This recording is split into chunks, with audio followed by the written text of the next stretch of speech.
Hello there, everybody. Welcome back to Star Wars Lads. For this week's live Q&A and news stream, we're going to be discussing the latest and greatest in everything in the world of Star Wars news, what little there is of it. But of course, since this is a Q&A, make sure you're sending in your comments into the chat. Make sure you send in a super chat if you'd like to 100% guarantee your chat gets on this week's stream.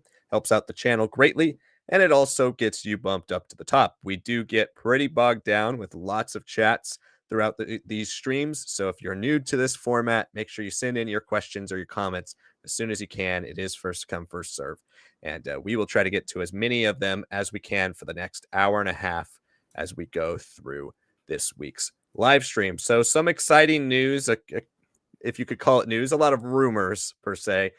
Starting with Ewan McGregor this week, talking about, and this is, on the border of like news and rumors, because Ewan McGregor did actually say this on a panel at a con that they are working on ideas and have explored ideas for more Obi-Wan Kenobi for a season 2. He's talked about it for years, wanting to do season 2 of Obi-Wan Kenobi. He's talked about some ideas he's had, but obviously nothing is too official as of now. We also had a topic from last week we didn't get to with all the comments, and we can talk about as well if you guys would like to hear the story about Outlaws and its poor sales, as well as Ubisoft's change in direction. Then we also had character names revealed for lots of different characters in Star Wars Skeleton Crew, a lot of the main characters in Star Wars Skeleton Crew, which is the next Disney Plus Star Wars show. It is coming out in December, and we didn't know any of these characters' names. So now we have character names from a product leak, and it seems to be legit because that leak was taken down very quickly after. So we'll be discussing that as well. So send in your chats. It could be about anything you want. Doesn't have to be about these topics, but if you'd like to discuss the topics, we will get to those as we're discussing each topic, and then go to the rest of your chats in between. All right, so let's get into today's first topic here right off the bat, and that is the big one. It's Ewan McGregor revealing at a con that he and Lucasfilm have actually discussed Obi-Wan Kenobi Season 2. It's no longer just something that he's floating around in all his interviews. He's made it very clear since Season 1 that he has wanted to do an Obi-Wan Kenobi Season 2, and he confirmed at a con that not only is it his desire to do a Season 2, but Lucasfilm, Disney, they're listening to some of his ideas, and he's listening to some things they have to say about a possible direction for Obi-Wan Kenobi Season 2. Now, like I said at the beginning, this is just talk. There's nothing going on as we know now. We wouldn't even call this production. It doesn't even sound like there's a pre-production going on. There's no set direction. This is just in the earliest of stages. They are not writing. They are not doing anything. This is just the really what Disney would call blue sky stage, where anything could happen. They have no real desires, but he also did express a desire to return to the Clone Wars, which I thought is also quite interesting. He said he wants to do either in flashbacks or just Clone Wars style stories where he gets to wear Obi-Wan's Clone Wars armor, like Hayden Christensen just got to wear Anakin's Clone Wars armor in the Ahsoka flashback sequences, and then maybe do more stories with Hayden, since it doesn't seem like there's going to be too many stories able to be shoehorned and crushed and fit in here between the Obi-Wan Kenobi Season 1 we just got and A New Hope. So he has ideas for both sides. It sounds like they're currently working on a bunch of different things. But Sanak, when you heard this, when you heard Ewan McGregor once again talking about Obi-Wan Kenobi Season 2, and now hearing that not only is he just talking about it, but he has some actual direction he wants to go with a possible Season 2, what were your thoughts when you heard that? It's pretty cool. I think in general, I like that he has kept this enthusiasm for well over the decades at this point. You know, everyone looked at him as the guy in the prequel trilogy that we all kind of loved, we all kind of supported, and he felt that like, yeah, even though these were films that might not have been loved at the time, he's like, I think just like, yeah, everyone ended up loving parts of the original trilogy that didn't hit right the first time. He's like, "I think our films will be like that," and it's when that eventually happened, he was like, "Yeah, it was great to see that," and, he's probably one of the few actors who came out pretty relatively unscathed from the prequels. Like, he obviously had a great career before, and then he blew up with this, and after Incredible Trainspotting and a lot of indie films, and then, he continued his career like a lot of these other actors, besides probably Natalie Portman, who was, also still trying to become established. They don't necessarily come into Star Wars and then continue blowing up, right? They might have a nice steady career, but this does become, like, their biggest commercial franchise or commercial films, and sometimes they get defined by that, and it's not a bad thing, but it is something that a lot of actors can kind of just be shaped and molded into, and they're like, "That's the only thing people are looking for out of me." And he's not someone who has to have those restrictions, which I think that's what makes it really cool that he's been so positive, and he's been talking for years about the movie trilogies from Stuart Beattie that we've heard some, like, discussions about online and all that. And just, just being that positive and being like, "Nah," like, "I'm hoping, I'm talking, but, I haven't really heard anything," and being sly all these years, and then finding out like, "Oh, no, he's been talking for a while." They did try to actually make the movie trilogy happen. They adapted quite a bit of it for the Obi-Wan Kenobi show, and, he was lying about it for years until, like, they could officially say like, "Hey, yeah, we're in pre-production now, and Ewan is back," and, for him to have, like, manifested that was really cool to see with season 1.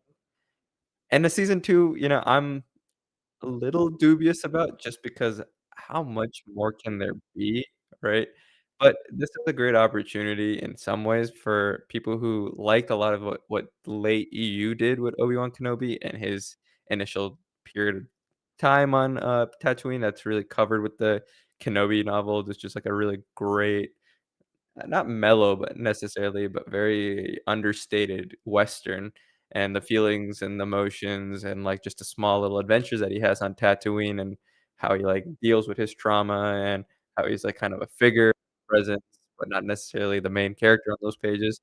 I think you can take a lot of those and make it a little bit more forward facing and bring it into what is he doing now that he's moved back, reconnected to the Force? That's not really the issue in, the Kenobi novel. He has the Force, he's just trying to keep things relatively quiet. Right now, this is a great chance to kind of do those same plot threads, have him have these little missions, these little encounters, build up the legacy, the myth of Ben Kenobi, get a couple of, tanning sessions in because he clearly needs to start looking a bit older, and I think this is great because you do that, and then you have a huge, huge setup still from the end of the Obi-Wan Kenobi show of him finally being open and ready for the training with Qui-Gon Jinn, and, this was something that I wish we could have seen more of in season 1. I wish season 1 was a little bit more of a subdued spiritual affair as opposed to necessarily being this rescue mission, but, it's fine. I think it was still good fun. I'm just now looking forward to the transformation to fully becoming Ben Kenobi.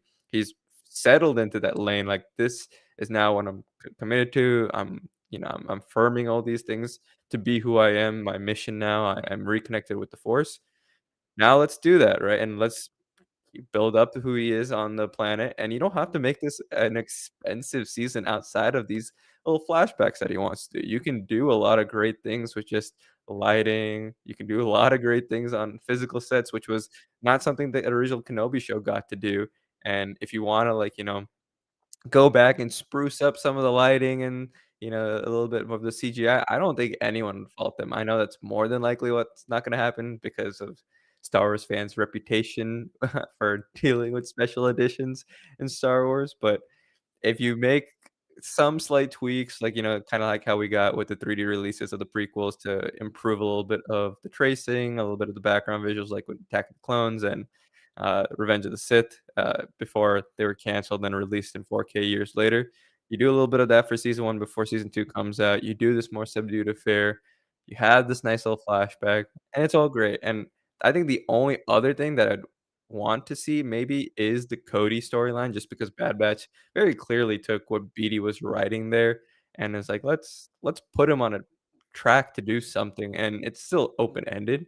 You could theoretically see the Clone Rebellion show, the animated show that we've been talking about. Bad Batch season 3 seemed like it might have picked up the threads of it and never really did.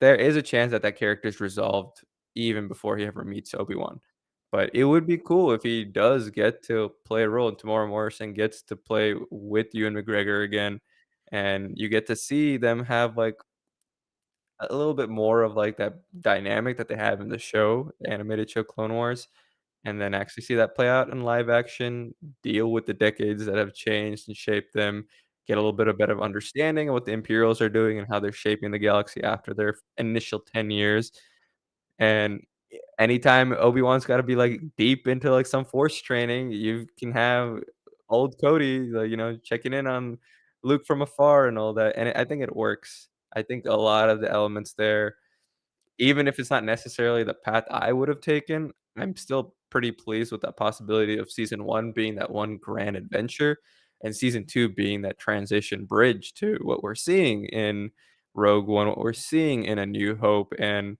yeah, I think that'll be pretty fun. I think that can be something good, and the fact that he's talking about it so publicly at a panel and all that, he knows he's a producer, he knows the clout that he's kind of achieved through that angle now with Star Wars. I'm sure he's playing his cards, close to his chest, but I'm also pretty confident that there's more than what they're letting on there if he is so publicly being open about it when he really wasn't when Obi-Wan was being shopped as a trilogy, was being developed into this TV show, so yeah, you can say the flip side of the coin is, okay, we're going for something super safe now that The Mandalorian is taking a very safe choice and becoming a movie instead of a season 4 and not continuing with the Acolyte and new eras and all that. And I absolutely agree. I still wanna make that very clear. I want, especially Disney Plus, to be a platform where you can go with different eras, new stories that are just not attached to the Skywalker saga. But you need to take some wins right now, and streaming all around has been bruised and beaten, that, like, now you're seeing stuff like The Penguin and Agatha All Along that are smart, effective, more focused on the drama and the character interactions, and established, yeah, in their universes, and they're not trying to do too much, but because they're doing that, they're turning out to be very strong watch-throughs, stronger writing, and they're setting a bridge to some more ambitious projects that can come in the future, so yeah, maybe Obi-Wan Kenobi is banking on that name and taking the hodgepodge of ideas over the years if it gets to season 2. I don't deny that. But if this is a nice segue into, having a nice clean slate post Andor and where you can really develop these ideas and come 2027, 28, you're actually exploring new ideas again, maybe getting a Plagueis spinoff to finish off those threads from Acolyte and all that. I think that's fine. It's a little sucky, but that is kind of the economic situation of streaming right now, so take a surefire hit now that you don't have Mando as your backup, which was always there, so, yeah, I would very much be happy with it. It just can't be an off-world adventure again. What I think they should do with Obi-Wan, I've been saying this for a while, as somebody who's had, the love of this character since I first got into Star Wars, I always want more. And I'm never going to say no to a season 2. And when Ewan McGregor first started talking about this years ago, and we first discussed this, um, really for me, there's no reason not to do a season 2, but what I want the show to do is become Obi-Wan Kenobi. I want this to shrink down, be an Obi-Wan show, be what it really should have been and what its strongest parts were in season 1. When you focused on Obi-Wan and Anakin, and then, the Skywalkers being an indelible part of the Obi-Wan Kenobi story and Obi-Wan Kenobi journey, I don't mind having Luke and Leia and the Lars family and Bail Organa and all these characters a part of this story. But when you start branching off into all these other characters that don't really need to be in the story, or at least not in a 6 episode version of the story, that's when you started to lose me. And that's why, excuse me, when the worst episode of the show focused more on other characters, which was episode 4, that's when the show started to kind of show its cracks in its storytelling.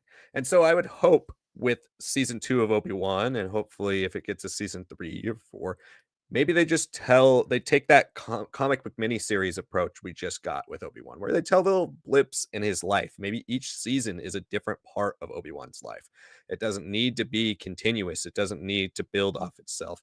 And like Ewan's talking about with flashbacks to the Clone Wars, I don't know if flashbacks really work in Obi-Wan season 2 if it's progressing into the next step because yeah, I would love to have Hayden Christensen back, and I love that he's part of Star Wars more, but they shouldn't do any more with Obi-Wan and Vader. I think at the very worst, we get maybe a follow-up to Obi-Wan season 1 where you have a season 2 where there's an obsessive Vader who's hell bent on tracking down Obi-Wan, but since he's not supposed to even look for Obi-Wan really anymore after the ending of season 1 of Obi-Wan, maybe that is where you have kind of an elite task force of stormtroopers, the 501st Legion coming after Obi-Wan. Um, those types of things where Obi-Wan has to continue hiding. He has to maybe go on one last little mission where he's covering up his tracks and where he is and where his main hiding place is. They could do something like that. But if they're going Clone Wars, I think they should just do a full season of Clone Wars. And really, the most logical place to go, because they've already done it in Obi-Wan Kenobi, is do a Battle of Jabim story. Why not do an entire season that's Battle of Jabim and have it Hayden and Ewan as a part of it? You don't necessarily need Ahsoka because she's not a part of the original one. In the original one, Anakin's still an apprentice. He's not going to be able to be now in canon because of the way he becomes a Jedi Knight so quickly in Brotherhood. Sorry, guys, I got something in my throat and I can't like talk for too long without it like making me cough. Anyway, they but they can leave, there's a plenty of missions that Obi-Wan and Anakin go on in the Clone Wars that don't have Ahsoka a part of them. So we can have this Battle of Jabim without Ahsoka, but if they want to bring back Ariana Greenblatt and have her play young Ahsoka in a Battle of Jabim story, there you go. You got your Clone Wars Trinity basically. You could bring in Cody, you could bring in Rex, you could do an entire Battle of Jabim story that connects a little bit to the planet that we have in the first Obi-Wan Kenobi season, and in that way it's just another prequel to that story, and you get some more connection and some dynamic between Obi-Wan and Anakin, maybe some early glimpses of Anakin as Vader, that more aggressive style, and really just adapt a lot of the darkness of that storyline for canon. Obviously, we've talked about adapting legends and trying to distance legends from canon, and once again you'll be compared, once again you'll be setting yourself up for maybe some trolls out there to really hate on whatever they do. But I think generally people love these actors. They want to see them succeed, rather even if they don't want to see Disney Plus or Disney shows succeed, right? And I think overall, if it's great, like Andor, people will rally behind it because it's Hayden Christensen and Ewan McGregor. So if they want to do that, if Ewan just wants to work with Hayden more, if they want to do that, I think they should really do a flashback season. They could just call it Obi-Wan Kenobi colon Clone Wars, or Obi-Wan Kenobi Battle of Jabim. Obi-Wan Kenobi season 2 doesn't have to be a sequel. And that's what I've been saying for a while, but you know, I think that's the direction they should go if he's saying that he wants to do Clone Wars specifically. Originally, I was thinking they should just go back and kind of tell a Kenobi book-esque story between season 1 and episode 3. And they could still do that later for a season 3. They could also tell, like you were kind of saying, Senec, with Qui-Gon now part of this story, there's plenty of room to have Liam Neeson as an entire character in season 2 of Obi-Wan Kenobi and just do that introspective story that season 1 really should have been, and Obi-Wan getting back on his feet. And in a lot of ways, if you have Obi-Wan as the broken Obi-Wan in season 1, he's had 10 years where he's the broken Obi-Wan. He might not have ever gone on an adventure like he goes in the original Kenobi book, where he's never nearly as broken as he is at the beginning of season 1 of Obi-Wan Kenobi. He's, dealing with a lot, but ultimately, in a short amount of time, he's able to get himself back on his feet and find purpose in a new direction. Well, it took him 10 years now in Star Wars canon to do so. So if we're jumping now to the point where he's, back on his feet, I said this a long time ago too. I would really love to see that initial Western that they were pitching when there were a bunch of I forgot the name of the guy who was on board originally to direct a Western version of the Obi-Wan movie. And Yeah. it was like Steven something. Um, yeah, and anyway, they were going to do an Obi-Wan Western. and that fell through, and they turned it into this big event. Why not bring the Western part back? And you could have done that with season one and then gone on to the event style. But now that they're going this direction, I think why not do one season with Obi-Wan and Qui-Gon? I don't know how much Liam Neeson really wants to go back. He gives mixed messaging in interviews. He said he would never be in Disney Plus shows, even though he had been in Clone Wars. He also kind of sounds like he's done with Star Wars, but then talks about Star Wars a lot. I think he would come back if they paid him enough and if the part was juicy enough, because I do think he likes the character Qui-Gon Jinn. So those are the two directions I would like to see them go. And for me, I think Obi-Wan could go for 3, 4, 5 seasons and be interesting, as long as it's maybe that Mandalorian-esque style where each season is a little bit different story, overarching plot line, maybe episodic episodes or episodic arcs within a season. I think they should bump this show up to 8 episode seasons and just make it a flagship title. Make it the flagship title it should have been. I mean, you have an actor on board who really wants to do it. You don't often get an A-list actor like Ewan McGregor who really wants to do a TV show, especially a TV show about a character that he played 20 years ago. So why not? Why not do more seasons? Why not give people the Clone Wars stuff? Like, as much as people were mixed over Ahsoka season one as well, almost everybody was united about the fact that they really enjoyed at least seeing the Clone Wars flashbacks. So why not do it? I think it will work. I think they can do it and they can make it interesting. You just obviously take the time and shrink these stories down. That's been the biggest problem with Marvel shows in on Disney Plus. It's the biggest problem with Star Wars shows often too.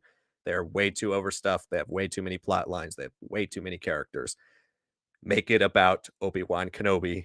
Make it about Anakin Skywalker. And I think that's when you'll finally hit a home run with this type of show. But let us know what you guys think. We do have a lot of comments in the chat about this. Starting with Anthony, who says, how about one season of live action Clone Wars? And yeah, you agree with me there. I think they really should go with it. I think it would be a great place to reboot. And then if it works, then you can even start your live action Clone Wars show, or you can keep going with the third season that's Clone Wars related.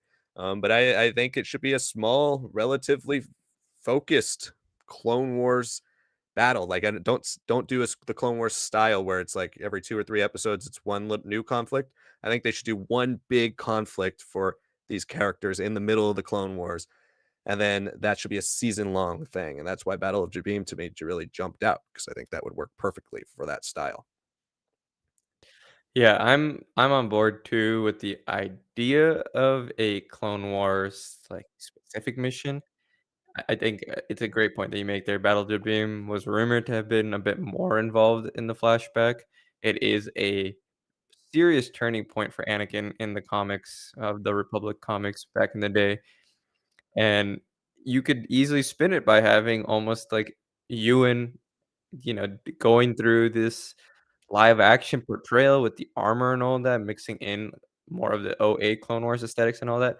And I think that would work, but if you still want it to become like part of the training, almost like he has to deal with and understand a little bit more about the psyche of Anakin in a way that he's never understood, you could always have it be like, okay, well, you were gone for most of this battle. You were kidnapped, presumed dead and everything, and now you can, like, see what you were missing out on, what was happening to Hayden, not Hayden, happening to Anakin, and what was changing about him, and what might have, like, set him up exactly for Brotherhood. Battle Jabim has always been a pretty early battle too, so you could just be like, this is, like, the 2nd major battle of the Clone Wars that they're involved in, and that just shook them to the core, and then that's why in Brotherhood, Anakin feels so much more prepared, so ready, so mature, right? Like, he's gone through that experience of hardening himself, so I think you can say like, "Okay, well, Obi-Wan, you never really understood what that was meant for him in both a positive and a negative light. You might have seen the positives,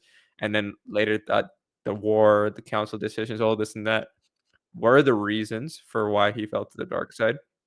And they were, right? But maybe let's consider that this is who your Padawan was before you guys got separated and things that were going on there, right? And I think that'd be pretty interesting. I don't know if I necessarily want to see Shard Het.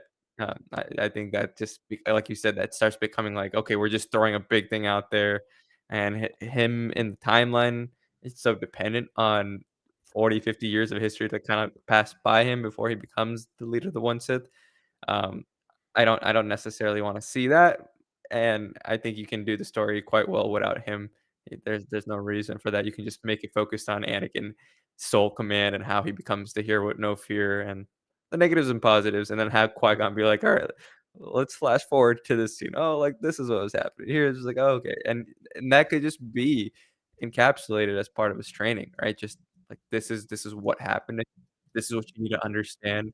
You said goodbye to him, but are the again, why didn't you kill him, right? Your second chance to kill him. Now let's make this very, like, a determined reason for, like, whatever happens next, he has to be done, or you have to finally let go of any vestiges or, be prepared for whatever sacrifice you have to make now that you made that. Sure, that is one of the more Yeah. criticized choices of the end of the series. It works for me fairly well, but I wish it was a little bit more like, "Oh, man, like, they both escaped," or, like, Vader thought he killed Obi-Wan, or he thought Obi-Wan thought he killed Vader, and, they're just both confused about it a little bit, even if they sense something is off. But they didn't, right? They had the whole confrontation, which is a great scene. I think it is probably one of the best scenes of the whole show. But the decision to walk away, right? Like, you can deal with that. You can deal with, like, who you left behind there. In some ways, maybe that cracked armored man is, like, the same as the Padawan that you accidentally left behind at Battle Jump In, right? And I think that there's a good way of encapsulating it while still half and halving it without, bringing in a Cody, bringing in adventures, and, if you really wanna get into that, that's a 3rd season there, more of a subdued affair, maybe 4 episodes. You don't have to go anything too crazy there and just kinda finish up the training and little adventures and mythology build up of Ben Kenobi specifically, or Yeah. even just like a television film, right? Like I don't again, as much as I want like a season of all that stuff, you could honestly do most of like that story in 2 hours of like what are the remaining years like? What else is he doing to as this crazy old hermit? And what are the things changing about him? You don't necessarily need a season in the same way as you would if you're dealing with Clone Wars flashbacks and all that. But I agree. I don't want a Clone Wars X season.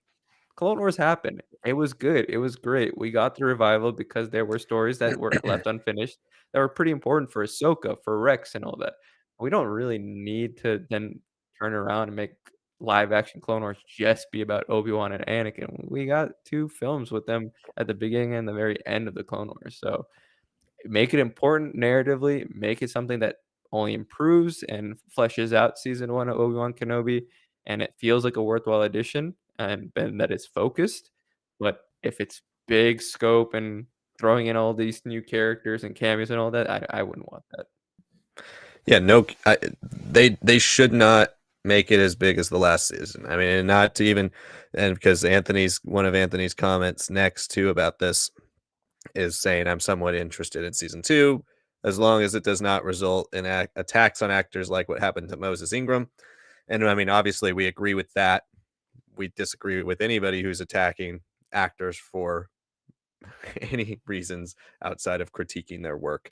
Um, but that's going to end up happening no matter what if any Star Wars show is bad. Unfortunately, that's just the sad reality of what we live in.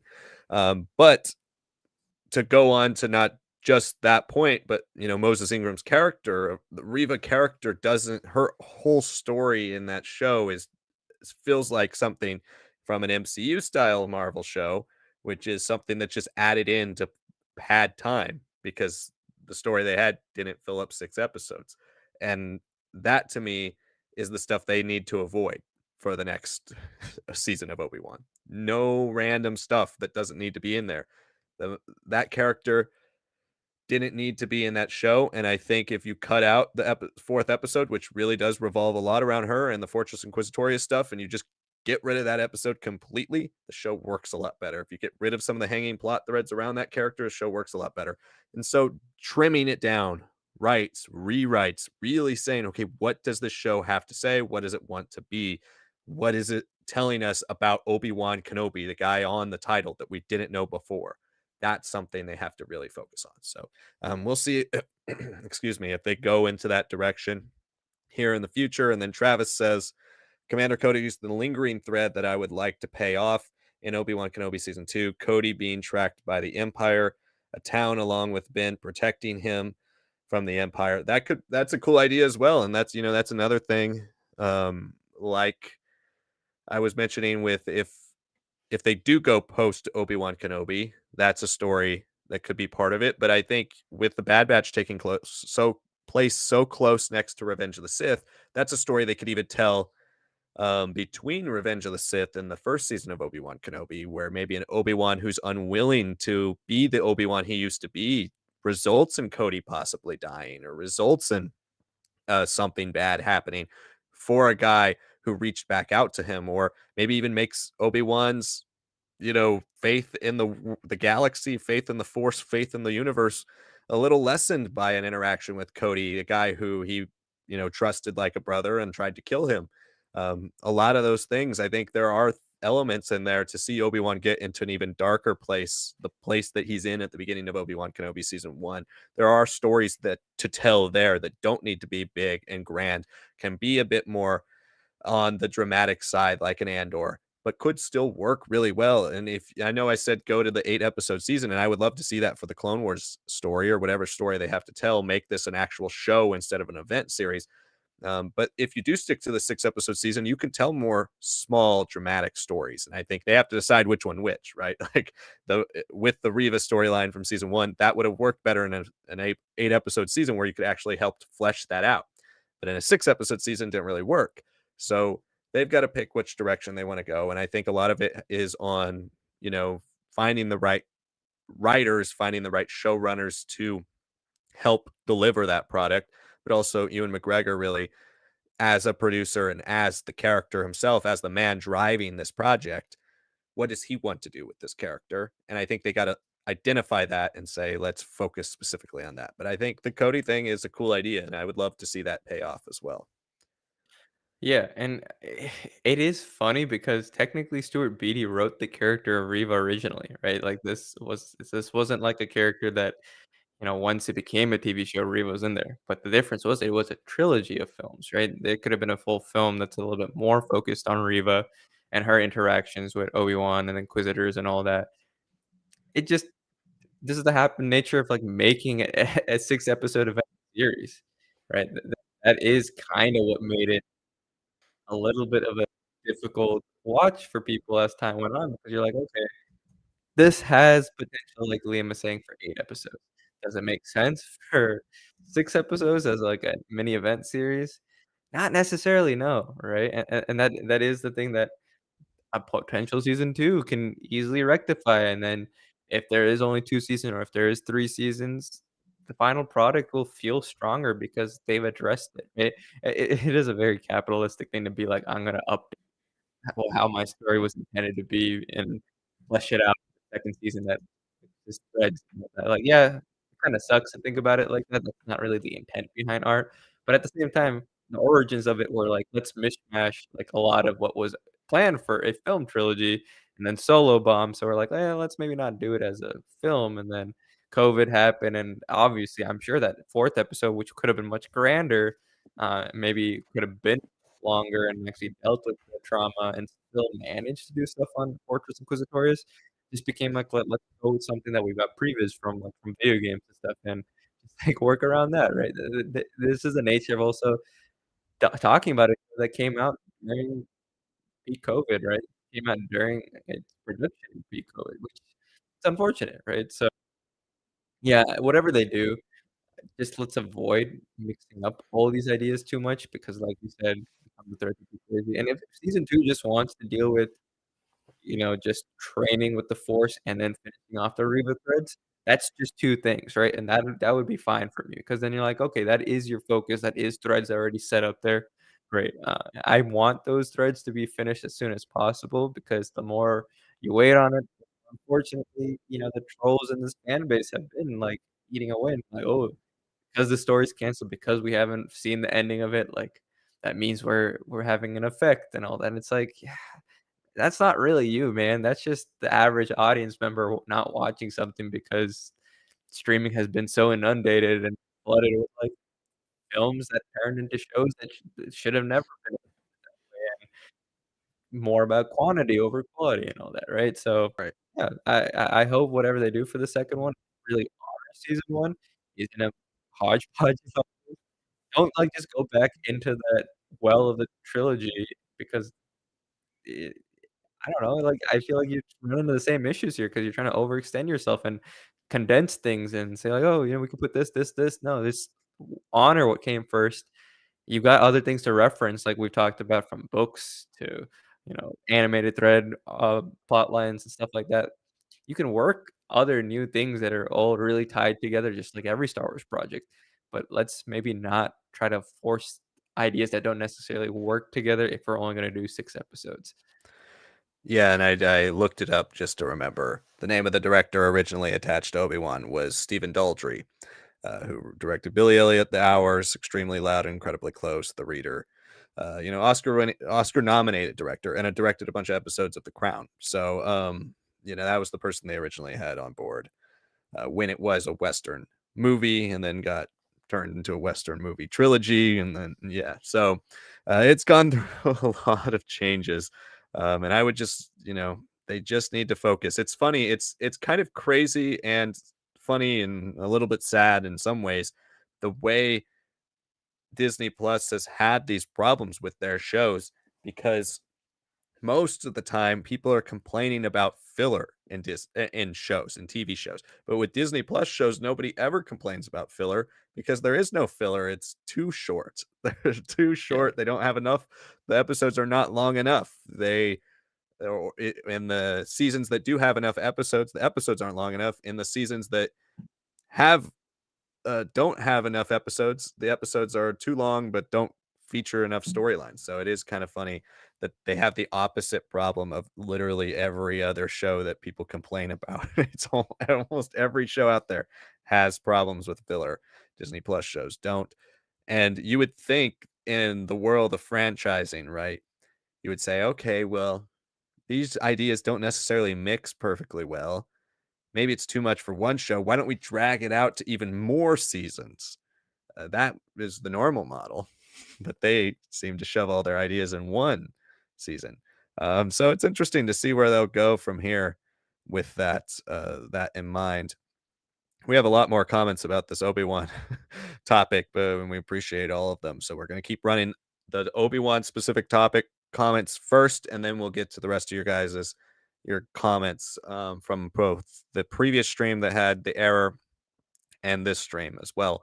Uh, Travis also says, my thought when Kumail Nanjiani was cast was that he'd be an adult Kitster who meets Ben, going with him to avenge Anakin's death. Him meeting Kitster, Sebulba, and others in season 2 could be cool.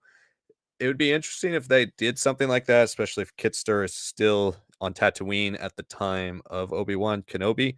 Kitster has been in the comics recently, and that those comics are taking place between The Empire Strikes Back and Return of the Jedi. So we know he's alive and around in some capacity during Obi-Wan Kenobi. It's just a matter of whether he's still on Tatooine. It'd be interesting if they tap into that.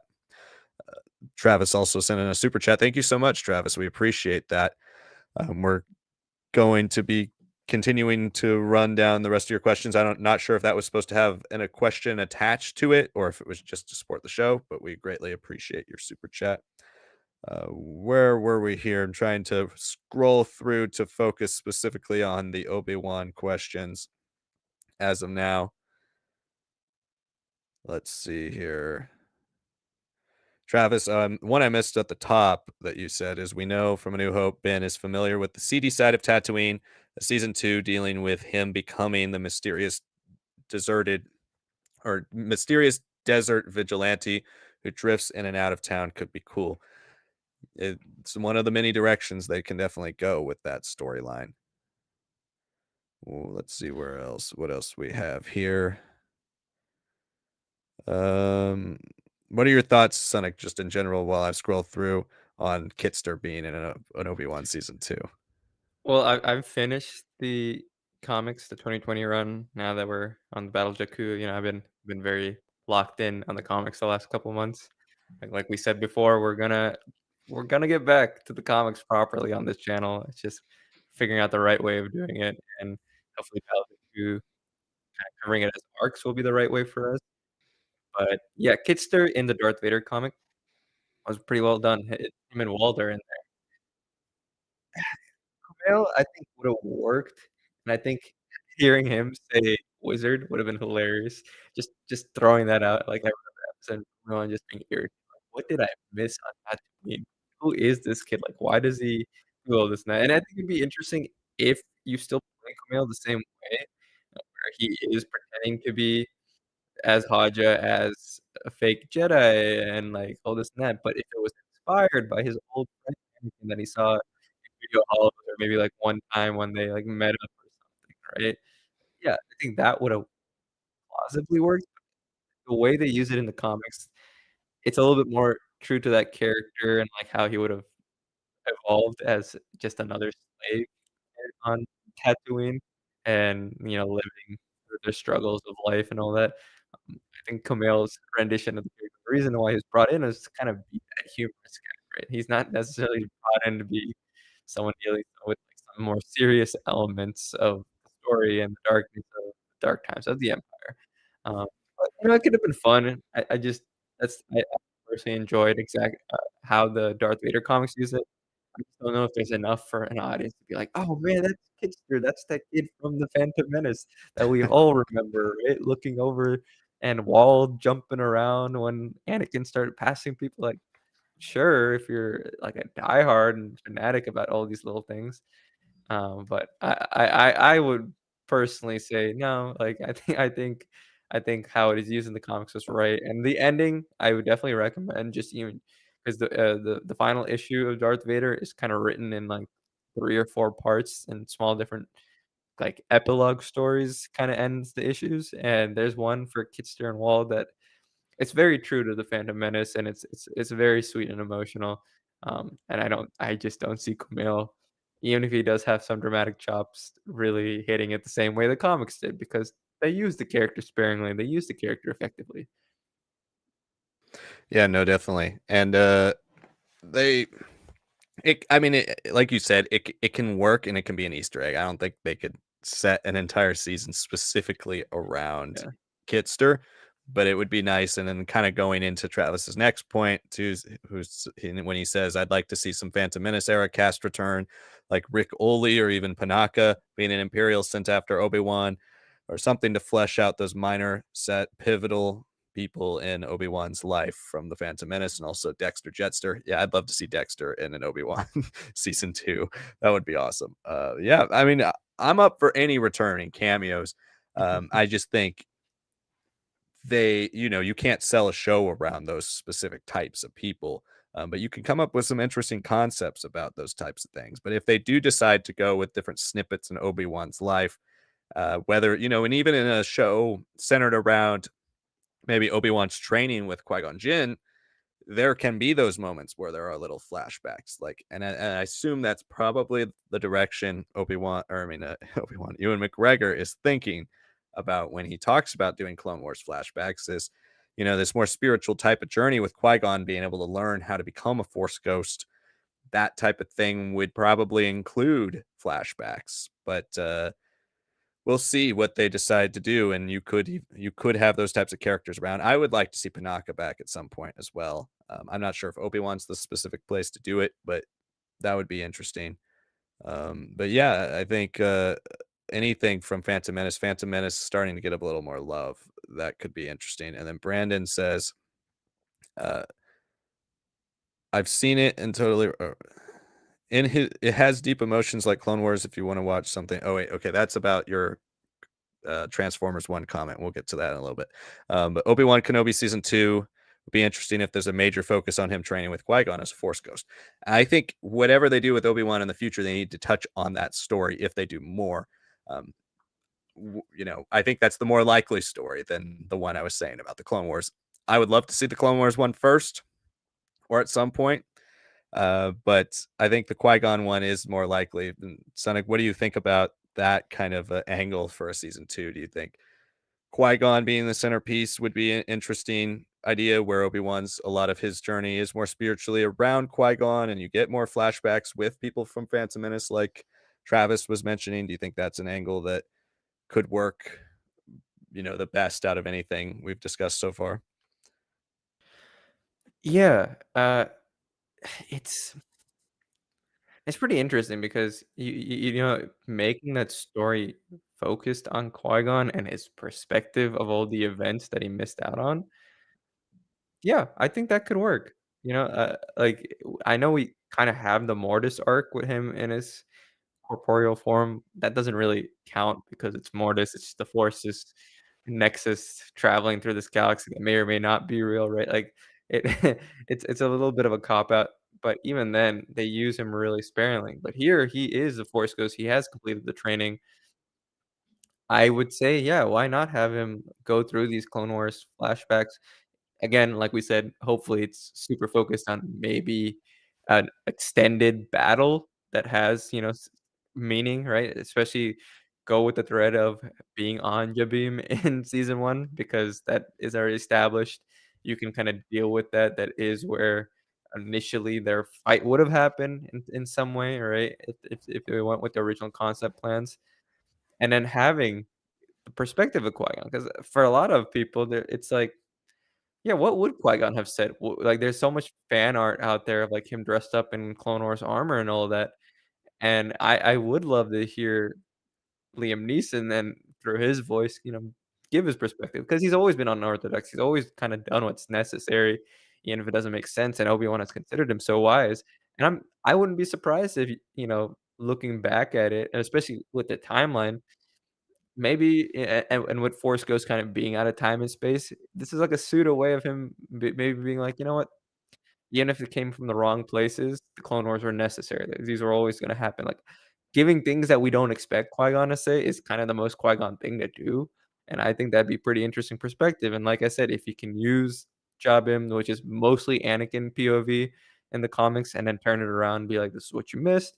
Consider what what your training leading up to this moment, leading up to Attack of the Clones pushed him into," and all that, right? Like, it's not all just him, some of it is on you and the choices you helped create out of this Darth Vader that now exists and all that, right? Like, that it's a really interesting way of Obi-Wan not only being ready at this point, connecting with the Force, kinda exiling some of his direct demons with Anakin, but this is a good way for him to learn, like, what was my teaching style like? What did that interfere? Did my need to live up to Qui-Gon ruin any potential for me being the right master and apprentice relationship at Anakin?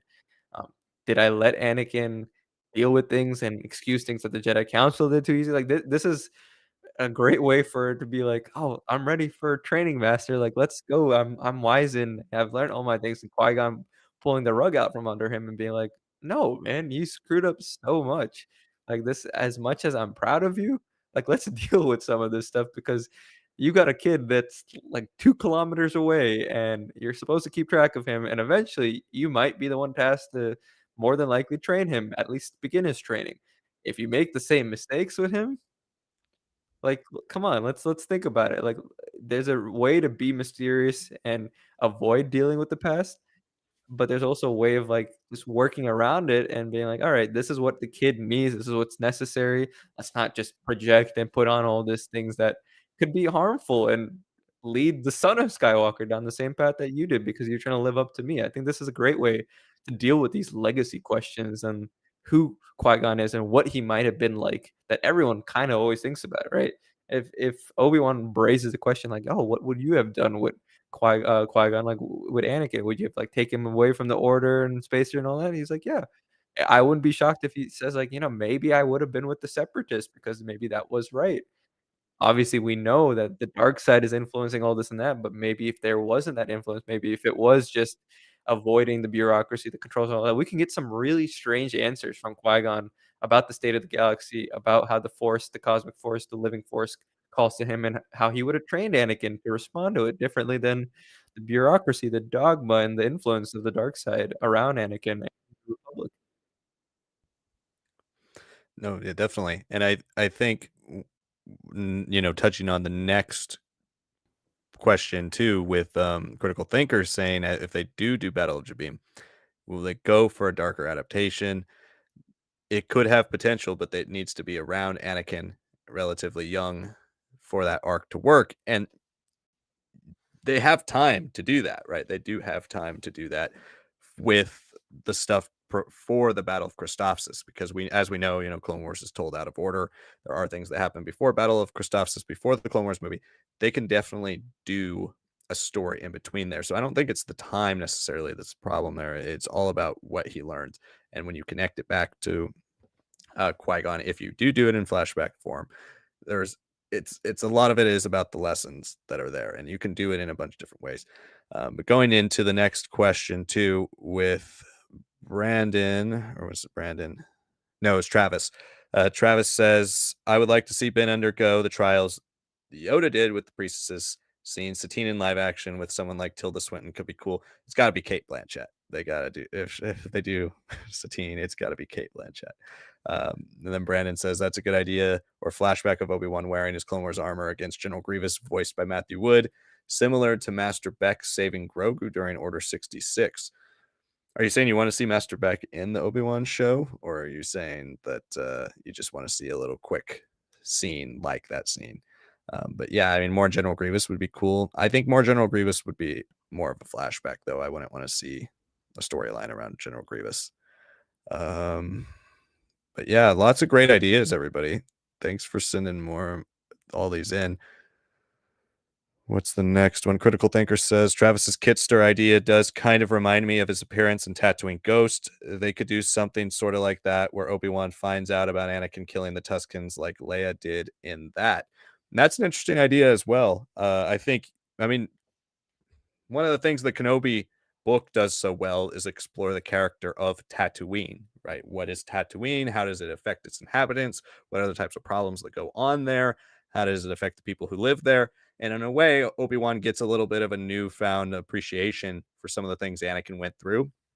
And he learns to become a Tatooine citizen himself. And I think, or obviously, season 1 didn't go that direction. We didn't do Tatooine really at all. So season 2, if it's focused on Tatooine, building up and giving Tatooine character, there's a lot of secrets about Anakin's past. I mean, it's not just the place he killed the Tusken Raiders, but it's also the place that he started to develop that relationship with Padme. It kind of moved on from where they started in Naboo. There's a lot of things that Obi-Wan can learn about Anakin's past on Tatooine. A lot about his childhood as well, the traumas he went through with his family, where he came from, where Shmi came from, where how the Hutts got them in slavery, how Watto acquired them. You can even bring back Watto if you wanted. There's some things where you could do flashbacks, you could do sequences where you start to tie into a lot of Anakin's past, and how it plays into Obi-Wan. And I think that could be interesting in a more spiritual journey around Qui-Gon Jinn too, if you were to add Qui-Gon to the story. So there are some interesting ideas there. And then, I mean, you mentioned Sharad Het or Ashrad Het earlier with Battle of Jabeam too. I mean, if you did a Battle of Jabeam story, you could connect it back to the appearance of Ashrad Het in the Kenobi book, and do a Tusken Raider style story, a Western style story. I'm still holding out hope that eventually, if we ever get episode 10, it is not necessarily Legacy, but it's like Legacy, where you go far in the future. You could have Darth Krayt a part of some of that. You could do a Darth Krayt maybe in the New Jedi Order with Rey if you wanted to. So you could start laying certain pieces there if you were, as a possibility for the future. It doesn't have to be major characters, and it can be kind of winks and nods. But yeah, there's some interesting ideas there, of course, about Anakin and the Tuskens. I think that is something that is really important for, I mean, obviously the foundations of Vader, and now that Obi-Wan is willing to accept that Anakin is Vader, right? They've moved on. He's separating these people. There was Anakin Skywalker, who was killed by Darth Vader. They're two different people in his mind. I think maybe a journey about him researching the past of Anakin and starting to eulogize a bit of who his Padawan was does help strengthen those bonds even more and help him move on. Yeah, I mean, I like really the point about how the Kenobi book deals with the character of Tatooine. At this point, with Book of Boba Fett, with Mandalorian, with so much of EU and canon, I mean, even KOTOR is kind of like implying that Tatooine was originally, like, considered to be an important spot for the Rakatan Empire, the Infinite Empire, because they thought it was gonna be Mhm. some place of rich resources and all that, and that's why it's such a hodgepodge of crazy things and cultures and all that, and obviously, Tatooine is very heavily inspired by the planet Arrakis from Dune, right? It is very much pulled from that, getting into the more darker, sinister elements, the cynical elements of the planet and the all-encompassing, power it has over its people through spice and all that, and there's no real equivalent to spice, and that's what makes Tatooine very different. It is almost like the people. It is almost like the cultures. It is almost the landscapes that you can say are engrossing and devastating and can take over you, right? And it's I find it now that we can almost look at Luke's comments to Han, like, "Oh, this is, furthest planet from the center of the galaxy, and it's like, there's nothing going on here." It's as, like, naivete, like, that's just a world that he never really understood and saw. So, I would love for Ewan, to be able to play, again, an older looking, warier Obi-Wan over the Mm. years and, um, get to see what the planet is like you said, maybe some Tusken Raiders.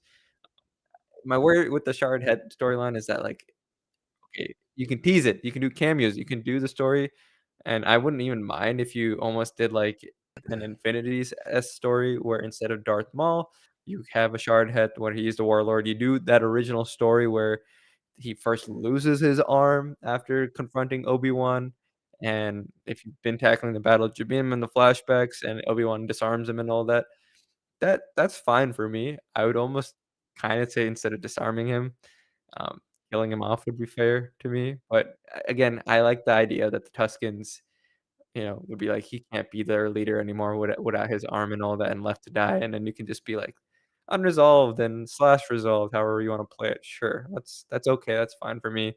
But yeah, deal with the planet, even if Tatooine is not resource heavy and rich like EU and canon try to deal with and imply from thousands of years before, you can still be like, "Okay, this is maybe a great place for the Force cultures. This is where, like, it's such incredible ancient life, Force beings like a Bendu or something could, or equivalent could be here that for the average eye, this is a waste." But for Obi-Wan Kenobi, as he explores and sees a little bit more of what shaped Anakin and understands Tatooine in his own way, you get to see a whole new planet, right? It's something that isn't necessarily beautiful, but has its own charm, has its own connection to the Force, and has its own place and meaning to Obi-Wan. Because at the end of the day, even if it was a duty and a responsibility you felt for taking care of Luke here, you still gotta make the time pass by, right? And he can't play hero Mhm. mode every time. So, some of it is just like you have to become accustomed to your planet and not just be meditating all the time, and I think this is a great opportunity filling in the gaps there. Yeah, it's about him becoming a Tatooine citizen or a true Tatooine, uh, scum and villainy type character, you know? I mean, he has a reputation, right? Not just with Owen making stuff up about him in A New Hope, but Luke kinda knows who he is from a distance. There's seems like Obi-Wan or Ben Kenobi is kind of notorious on Tatooine. Start to build that legend up, I think is that's something that could be interesting for more stories. And then honestly, I mean, you don't have to do a major story for this. It could be a low budget show. You could just do little Western stories around Ewan McGregor. And if he's enjoying playing the character, why not? Well, we talked about Obi-Wan for now almost an hour. We'll answer this last question or last comment, and then I think we should scroll back up to the top of the comments just for those people who came and sent in comments earlier. And we'll try to get back to all of these other Obi-Wan comments and questions so that we don't run out of time for those people who did send in their stuff, at the beginning. But we really appreciate this discussion. It's been great. Hopefully, get back to talking a little bit more about some of these Obi-Wan questions. The last one I'll mention is Brandon Tran says, speaking of old characters coming back, it would be interesting if a really old and retired Sebulba met Obi-Wan at Mos Eisley Cantina. It would be interesting, and I think that's where you could do some of the cameos, but I would also just in general love to see Obi-Wan kind of frequenting Mos Eisley Cantina, see a lot of those characters, a lot of the life brought to that stuff. I mean, I think that's something they can do very easily and really create stories around that. I mean, I love the idea that the original Obi-Wan Kenobi book, the Kenobi by John Jackson Miller, a lot of it revolves around the character of Mosip Benid, whose job as accountant, who appears in the background of one scene in A Return of the Jedi, right? So there are stories that you could tell just around any character in Tatooine, and Tatooine's such a rich world full of characters. As much as we are, I mean, I certainly am. I can't speak for everybody. I feel like in general consensus, people are tired of Tatooine. We haven't gotten this style of story, right? Book of Boba Fett was supposed to kind of start this underworld style where we really got to see the griminess of Tatooine that you hear about in all these movies, but you don't often really see because you see it from the perspective of the Skywalkers. Obi-Wan could have also done the same thing. It could have really given us the Western side, the side you see in that Kenobi book. But instead, we went off of Tatooine for 80% of the show. Hopefully, in a season 2, if they don't do the Clone Wars thing, which again, like I said earlier, I'd love the Clone Wars thing. I think that would be awesome.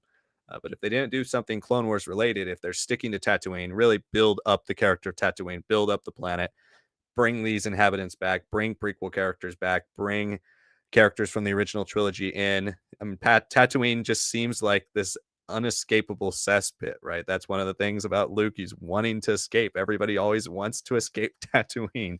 Why are all these people just a part of the fabric of what makes Tatooine Tatooine? And I think that's something that could be interesting when you focus on an Obi-Wan who's reluctantly living on Tatooine versus one who actually kind of wants to be there and is embracing being part of Tatooine. So, as for Chalmers Mos Eisley Spaceport Cantina, they should definitely go back to that at some point, and Sebulba would be a cool character to bring in.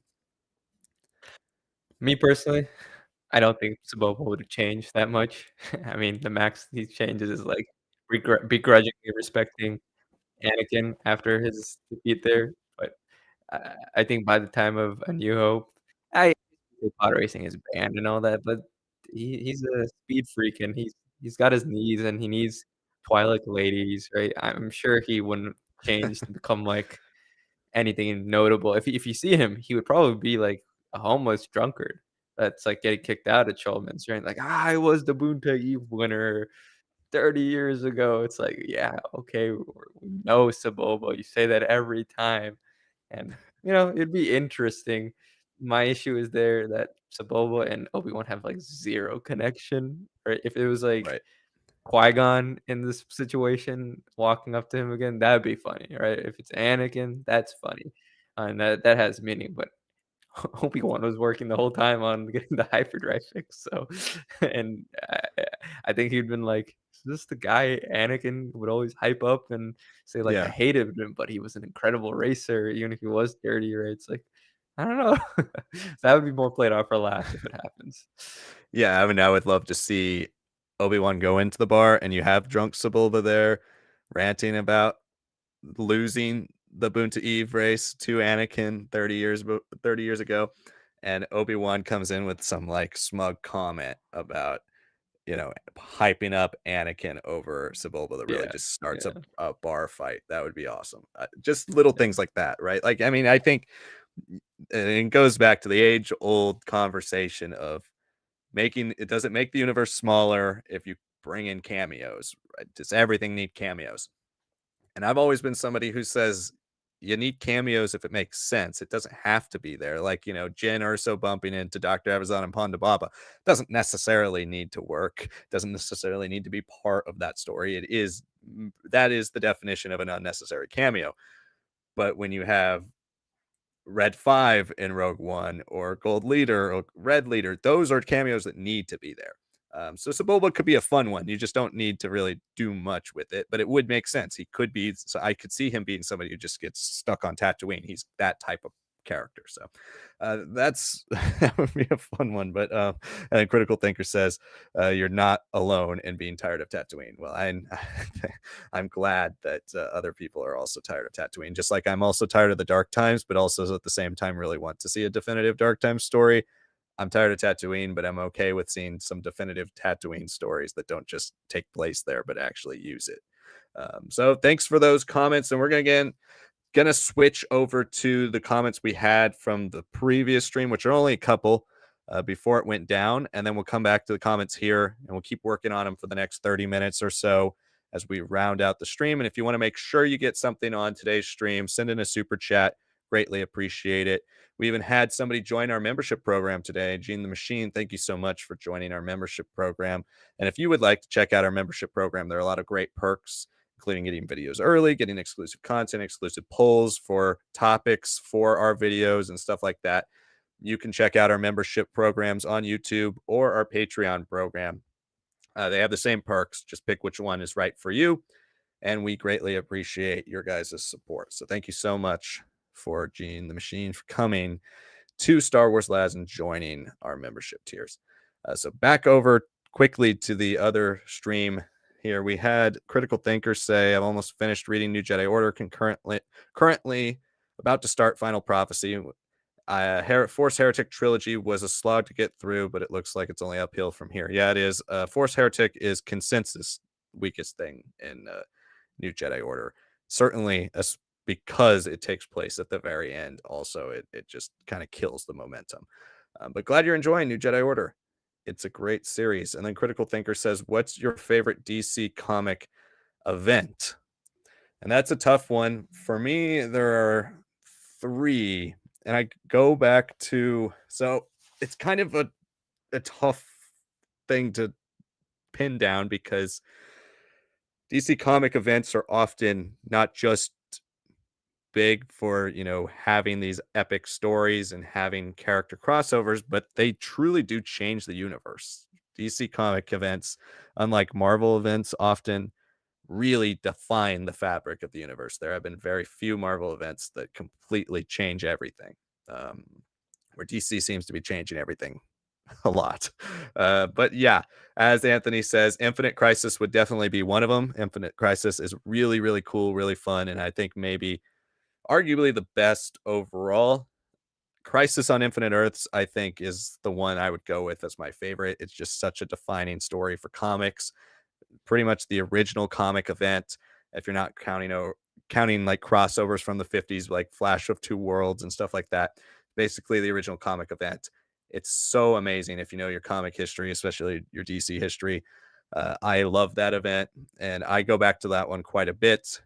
I think the only thing as an event, because it was the original, it doesn't have that many crossover issues. And so it is a smaller event, but one that had more impact than pretty much anything that's ever come out in event comics. But my one that actually I think is great, but it's also more of a pulpy, fun, guilty pleasure-esque type of comic, but it is good storytelling, is Jeff Johns' Blackest Night. Blackest Night, where all the DC characters, or a lot of them, turn into zombies. That one is awesome. And it's not just goofy horror stuff. Like, it actually does work quite a bit. There are some good character beats and some of my favorite crossover issues of any DC comic event. So those would be my three that I would say anybody should check out if they're interested in DC comic events. But yeah, I mean, Final Crisis, I don't, and there's a lot of people who hate Final Crisis. I don't hate Final Crisis, but that's one I need to go back and reread because the first time I read it, I liked it, but I didn't love it. But Sanak, I know, I don't know if you have any DC events that you really like, or if you've ever read any DC Uh, comic events. no, I think I've read some DC comics, I've read a little bit more Marvel, but events, man, ask me about Star Wars events. I don't got any events for either of those, and I will, sooner or later, I will start diving fully. Um, right now, I'm kinda more concerned with getting caught up again with MCU, with Agatha and Echo, which I still haven't seen. Yeah, I I gotta also catch still up on haven't seen, Agatha. what is it called? What If, which I don't think most people really care for at this point because 'cause they're Yeah, like, it just became pretty generic, but I might just throw it on and just get it over with at some point. Um, maybe once, the DC film universe really starts kicking off, I'll read some stuff, maybe some Superman events specifically to kinda get me hyped up, some iconic runs like All-Star Superman, and what's the one with him and Batman that's a pretty iconic one? Superman, Batman, I mean, yeah, Superman, the Batman, Jeff but it's Loeb like there's one. a I don't know if the that's the one one you're the talking about. But it's called something, right? There's a World's Fine. Well, the World's Finest was the World's umbrella Finest. title for most of the 50s, 60s Batman Superman Oh, comics. okay, okay. But it's not necessarily a specific run. I think there was one little mini series called World's Finest that did pretty well. But I think the most popular Superman Batman run is, I think, called Superman slash Slash Batman, yeah, that's and true, it's by yeah. Jeff Loeb, and it actually is pretty good too. They've made a lot of really good animated movie adaptations of that one also. And I probably did watch that back in the day when I was, like, 6 or 7 and, like, I fell asleep halfway through it, woke up and was like, "That was awesome." So, yeah, maybe I'll start reading DC again. I've told Liam this, there is this one I don't know if it's a graphic novel or whatever, but it's like a Batman story. I remember, like, it's, like, set in Japan or something, but, like, it's, like, modern day. I don't know what it was, but I read it, like, Oh yeah, 10, yeah. 12 years ago at this point, and I just can't remember what it's called. We've, like, tried to go over it too, but I'm like, I don't know if it's exactly that. I just need to, like, genuinely, maybe in 2 years, you'll be hearing me, like, screaming, like, "I finally read all the comics, and I remember which one it was because the image struck me," but for the life of me, I maybe I'm getting some details wrong or something, but I remember there was a lot of rain in that issue, in that whole run. There's just a lot of rain, which is, like, not helpful because it's Batman, but there was a lot of Yeah. rain. Yeah, don't know if I remember exactly which one that is, but, if you guys remember in the comments, let us know. I mean, there's a lot of Legends of the Dark Knight, which is a very underrated Batman line, by the way, from the '90s that, did different stories, like, every 5 issues, different they weren't one really long continuity. It was kinda different authors, different artists every 5 issues and told Batman stories, and I feel like it's probably somewhere in there. But he Batman does have a lot of crossover with Japanese culture because of the martial arts. So yeah, if you guys remember, let me know. And then piggybacking off of this critical thinker also says I'd probably pick Infinite Crisis. My opinions on Final Crisis are a bit more mixed. It has some really high highs but lower lows than Crisis on Infinite Earths and Infinite Crisis. Blackest Night is also a good pick. Yes, I would agree with pretty much all of that. And I think Final Crisis doesn't necessarily have the tie-ins. Like for me, I started out reading a lot of these events, just reading the paperbacks, and then eventually got the omnibus and read everything that goes with them. And I think the one like Blackest Night might be the best paced out of all of them if you read everything. Like that's just a fun book, non-stop, start to finish. But yeah, I would agree that Infinite Crisis I think might be the best overall. Crisis on Infinite Earth certainly has the most special place in my heart, and then Blackest Night is just my fun. That's my fun read for sure. Um, and then 52, yeah, 52 is a really good one as well. But that one, it's kind of up for debate if that's an event or not. But it's almost like a prelude event, really. But yeah, that's another good shout. Another good pick. Brandon also or says, "Are you guys talking about the Dark Knight Returns, which was also an animated movie?" Dark Knight Returns is not based on that Superman Batman run. The Superman Batman run led, I believe, it was 2 movies. It was Batman, Superman, Public Enemies, I think is one of them, and then Batman and Superman Apocalypse. Both of those are based on that original Jeff Loeb Batman Superman run. But yeah, Dark Knight Returns is one of my favorite comic books ever. It's one of the most iconic comics ever. But that and the movie, the animated movie for that is actually really great. But it's not an event, I would say. It's a mini series.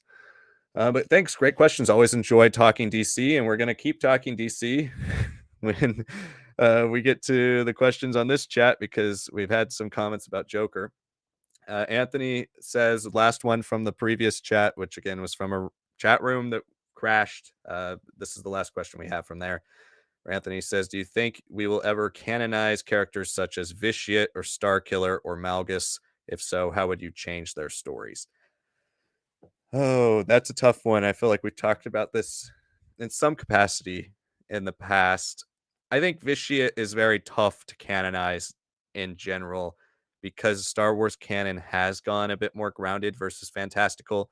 And Vitiate is like the ultimate Star Wars fantasy character. It's incarnation after incarnation, all these different things. But I'm not opposed to them doing a more simplified version of him. He's obviously a lot of his lore gets complicated in the fact that he is part of a um Uh-oh, did something happen here? No, I can hear. Sorry, my computer crashed, or my window crashed for our stream. I didn't know if something happened, but I don't think so. I think we're good. Anyway, Well, we're still on live, so I guess you could keep chatting. okay. I think we're good. I think it was just my computer refreshed or something there. Um, so anyway, Vitiate, I think, is a tough one in the more grounded version of canon we have now, but we don't know what their vision of the Old Republic is. His backstory has been complicated by a long running, MMORPG that needs to kind of keep a major villain around, and him being the OG villain of that series, he kept coming back in some form or another. So he's a tough one. As for Star Killer, which is I think the one that a lot of people are really um, pushing for in a lot of ways, I wouldn't mind seeing somebody Star Killer esque at some point. I think in general, Star Killer's power levels, which yes are simplified in the novelization, don't work at all in what we have of Star Wars canon today. But his story doesn't really work at all in Star Wars canon anymore either. But they would have to change a lot of his story. But do think a character Star Killer esque, or at least a Vader secret apprentice, can work in Star Wars canon. And then Malgus, it's the same thing as Vitiate. I mean, he's a lot better, more simple character to fit into an Old Republic story. And I definitely think they should do Malgus if they ever touch Old Republic. But he is, again, a character that we'd have to see which direction and how fantastical they want to make their Old Republic before I would say you can take his exact story and put it in to Star Wars canon. So, but yeah, good question. Thank you for that one. I kind of have the same opinions there. Obviously, I'm a little bit more of a anti-Star Killer just because I don't see how that story even worked much well into EU at that point too. It kind of was just strangely placed, and tying him into the rebellion I've never really liked. But you can make him like an inquisitor. You can do something like that, but then you lose the effect of the character. That is the issue. As much as I don't love the character, he should be unique because he's insane and crazy. If you go kind of play more of that angle, he's like this unhinged monster. Yeah, sure. But then it's like you're losing Galen Marek at that point, right? So it was a great thing that we got, back in the day. I don't know if it's necessarily something that would fit, but I agree about Malgus and yeah, Vitiate. Yeah, I mean, you could, but it's almost the prerogative of canon to be like, no, ultimately the Sith succeeded on top of each other, and then the final crown jewel was yeah, it was Sidious. It was Palpatine. I guess you can say, yeah, we can delineate it to Banite Sith versus Sith before, during the Old Republic era, and yeah, that's fine, that's all, but I don't know, even for that time period, the way it, like, changes the Revan story, changes the KOTOR 2 story, the Revan novel, which I enjoyed for quite a bit until that finale, and I was just like, "Oh, wow, this I can see why people don't really love this," and then how it just handles those characters, the characterizations, the personalities, how Vitiate kinda just gets free rein to be like, "I'll swap bodies and run a different empire on the side." It pushes past plausibility, and I know Sidious, you can make the excuse of, like, he's always ready for something, he always know what's going on, like, sure, but I'd rather have someone who's using the Force to see contingencies, to create all these different plans and all that, versus no one being like, "I'm just gonna run 2 different all-encompassing factions that wipe out the galaxy multiple times over, like, 5 years." Even though I've been in hiding for 1,000 years and draining planets, it starts becoming less of a fun space fantasy and more of just like, "Okay, just how fast can I crank up the power levels for all my characters and, just go unhinged," which yeah, yeah, I mean, not my favorite thing, and I guess you could say some of the writing around Bishop was fine. It was doable, especially with the main story of the Old Republic, but I don't know. He was one character that I just never really got into because of just how insane of a reach he had and power and everything. Yeah, and I mean, I think if you tell the Old Republic story right, and we've talked about a lot in the past. I've been saying basically since we started this podcast originally and now YouTube show. I would condense the Old Republic dramatically. Instead of being this like 500-year period, it should really be 100, 200, maybe at most 300-year period, where conflicts build on each other and ultimately contribute to the fall of Bane, because there's so few stories in between the end of Old Republic and the fall of Bane, or I mean, the creation of Bane, Baneite Sith, and the fall of the Sith Empire, and the Brotherhood of Darkness, and all that stuff. There's so few stories in between all that that ultimately it's hard to believe Bane's even part of the Old Republic. So like they need to condense all of it, and I think help build one thing after another. But I do think the fracturing of the Sith, the Brotherhood of Darkness, the way all those things happen, I think it is still interesting to have a Vitiate-esque character as a Sith Emperor, and eventually having that idea, right, of that George Lucas always said is that the Sith can't coexist. There can't be a Sith Emperor because there can't be a Sith Order. They're too they have too much bloodlust and a lust for power. I think you could see all that happen. You could have the rise of Revan. You could have it lead into Vitiate, have a unified Sith Empire under a Sith Emperor, have the variations of it with Malgus, with all these different aspects of the Sith Empire, but ultimately the crumbling and fracturing, the damage that one Sith Emperor has done to the Sith Empire, leading into the rise of Bane and the remnants of what happened after the Sith Wars and all that stuff. Um, that that could still be a very plausible plot point to lead into Bane eventually in canon if you condense it. So I'm not opposed to a Vitiate-esque character. I think it just needs to be, you need to obviously set your parameters on what your power scaling is in Old Republic, and you also need to shrink his story and not make it as convoluted and as long as it is in Legends. But now moving into this chat, going to the top, we have Anthony who says, I heard Joker 2 bombed.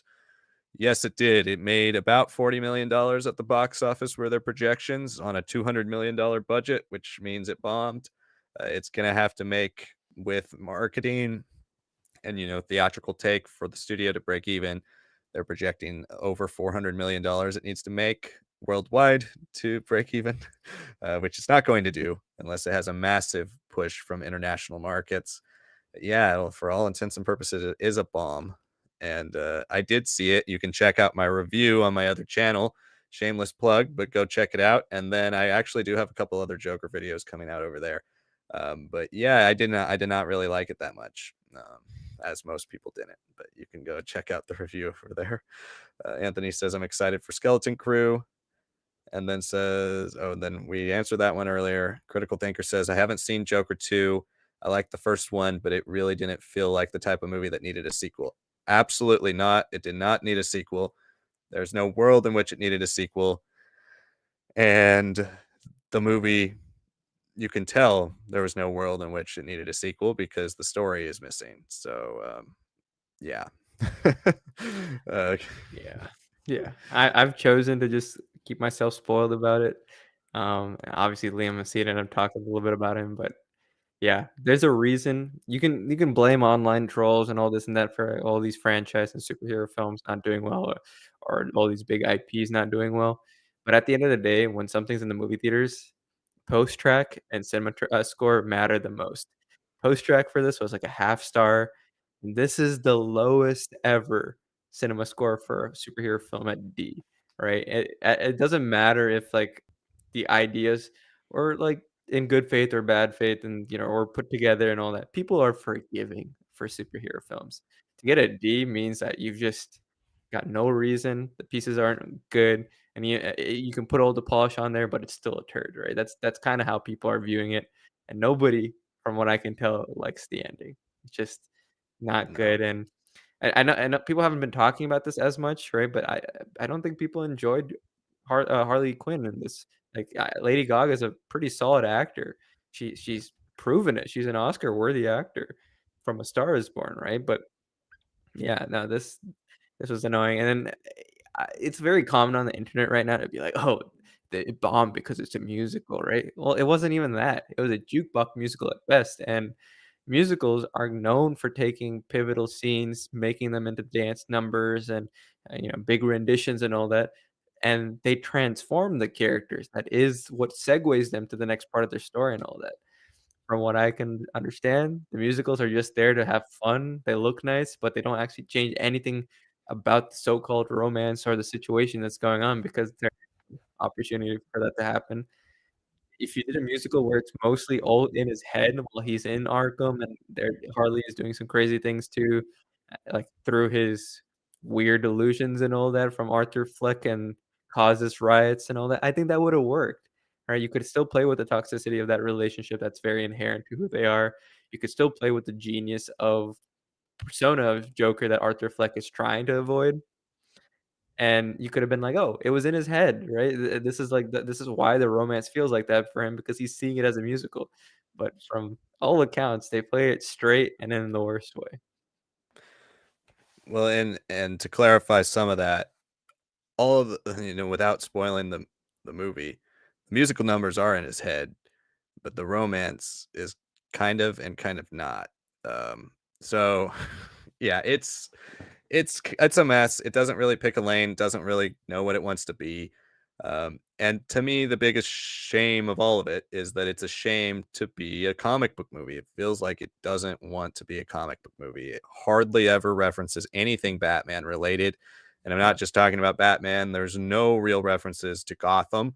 Rarely use the word Gotham, hardly use the word Arkham. They don't even call Harley Quinn Harley. Her name's Lee in the movie.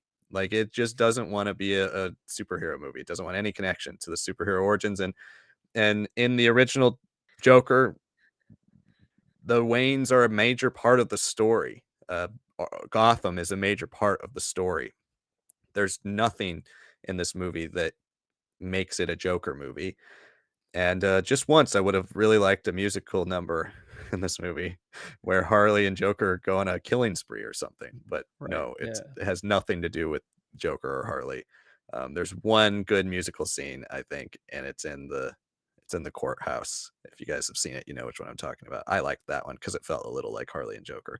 But I don't wanna get too spoilery because it's only been out for a week. If you guys wanna see it, which I don't think anybody is going to go see it, but if you guys wanna go see it, you should check it out. And then maybe next week we can talk a little bit of spoilers.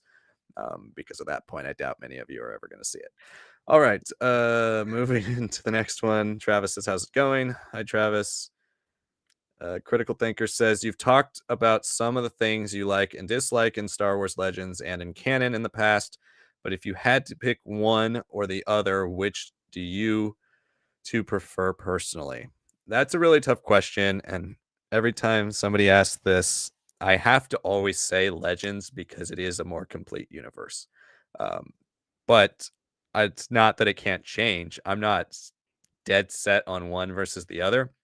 It's just there's so many holes and so many gaps in canon right now. Like we were just saying, there's no Old Republic in canon like there is in Legends. Legends has everything we have in canon for the most part of the Clone Wars except for season 7, but Legends also still does have an ending for the Clone Wars even if it's not quite as good. Legends has a good period on almost every period of time in Legends is good or well fleshed out. Plus it has a lot more stuff post Return of the Jedi, a lot more stuff about the big 3, the Solo kids, and even pushing into Legacy. It's a universe I enjoy a lot more because it is far more complete. Excuse me, than Star Wars canon.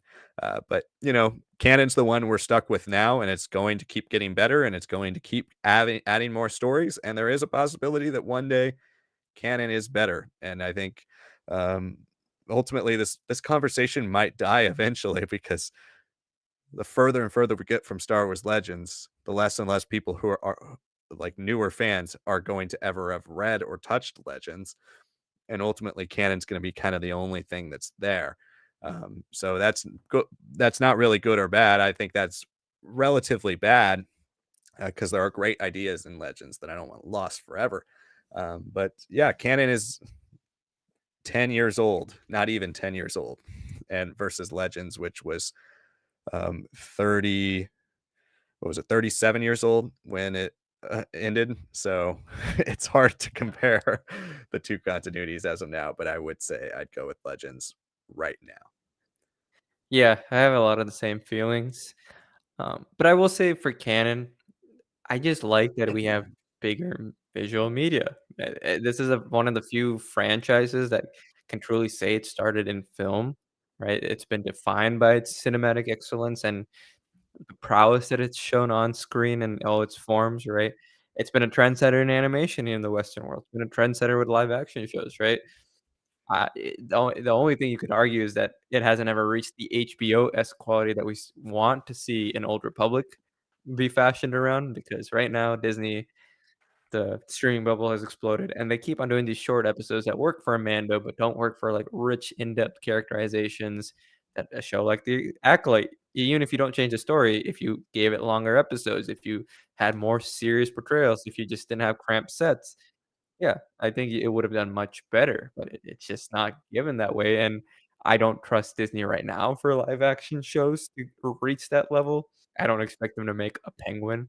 I don't even expect them to make a Daredevil at this point, but seemingly they're turning that around and bringing back quite literally the connections from the Netflix days and trying to build out and course correct, and if they do it right in the MCU, I can then see maybe in 4 or 5 years, we can start seeing the next evolution of live actions, Star Wars storytelling and on the small screen, but yeah, I mean, that it is the whole issue right now, like, that is the biggest thing that kids will be talking about. They'll talk about less about the sequels, they'll be talking about Mando, Boba, and all that, and it's had some ups and downs, right? But I think for the most part, it's been pretty good. I think people have enjoyed it.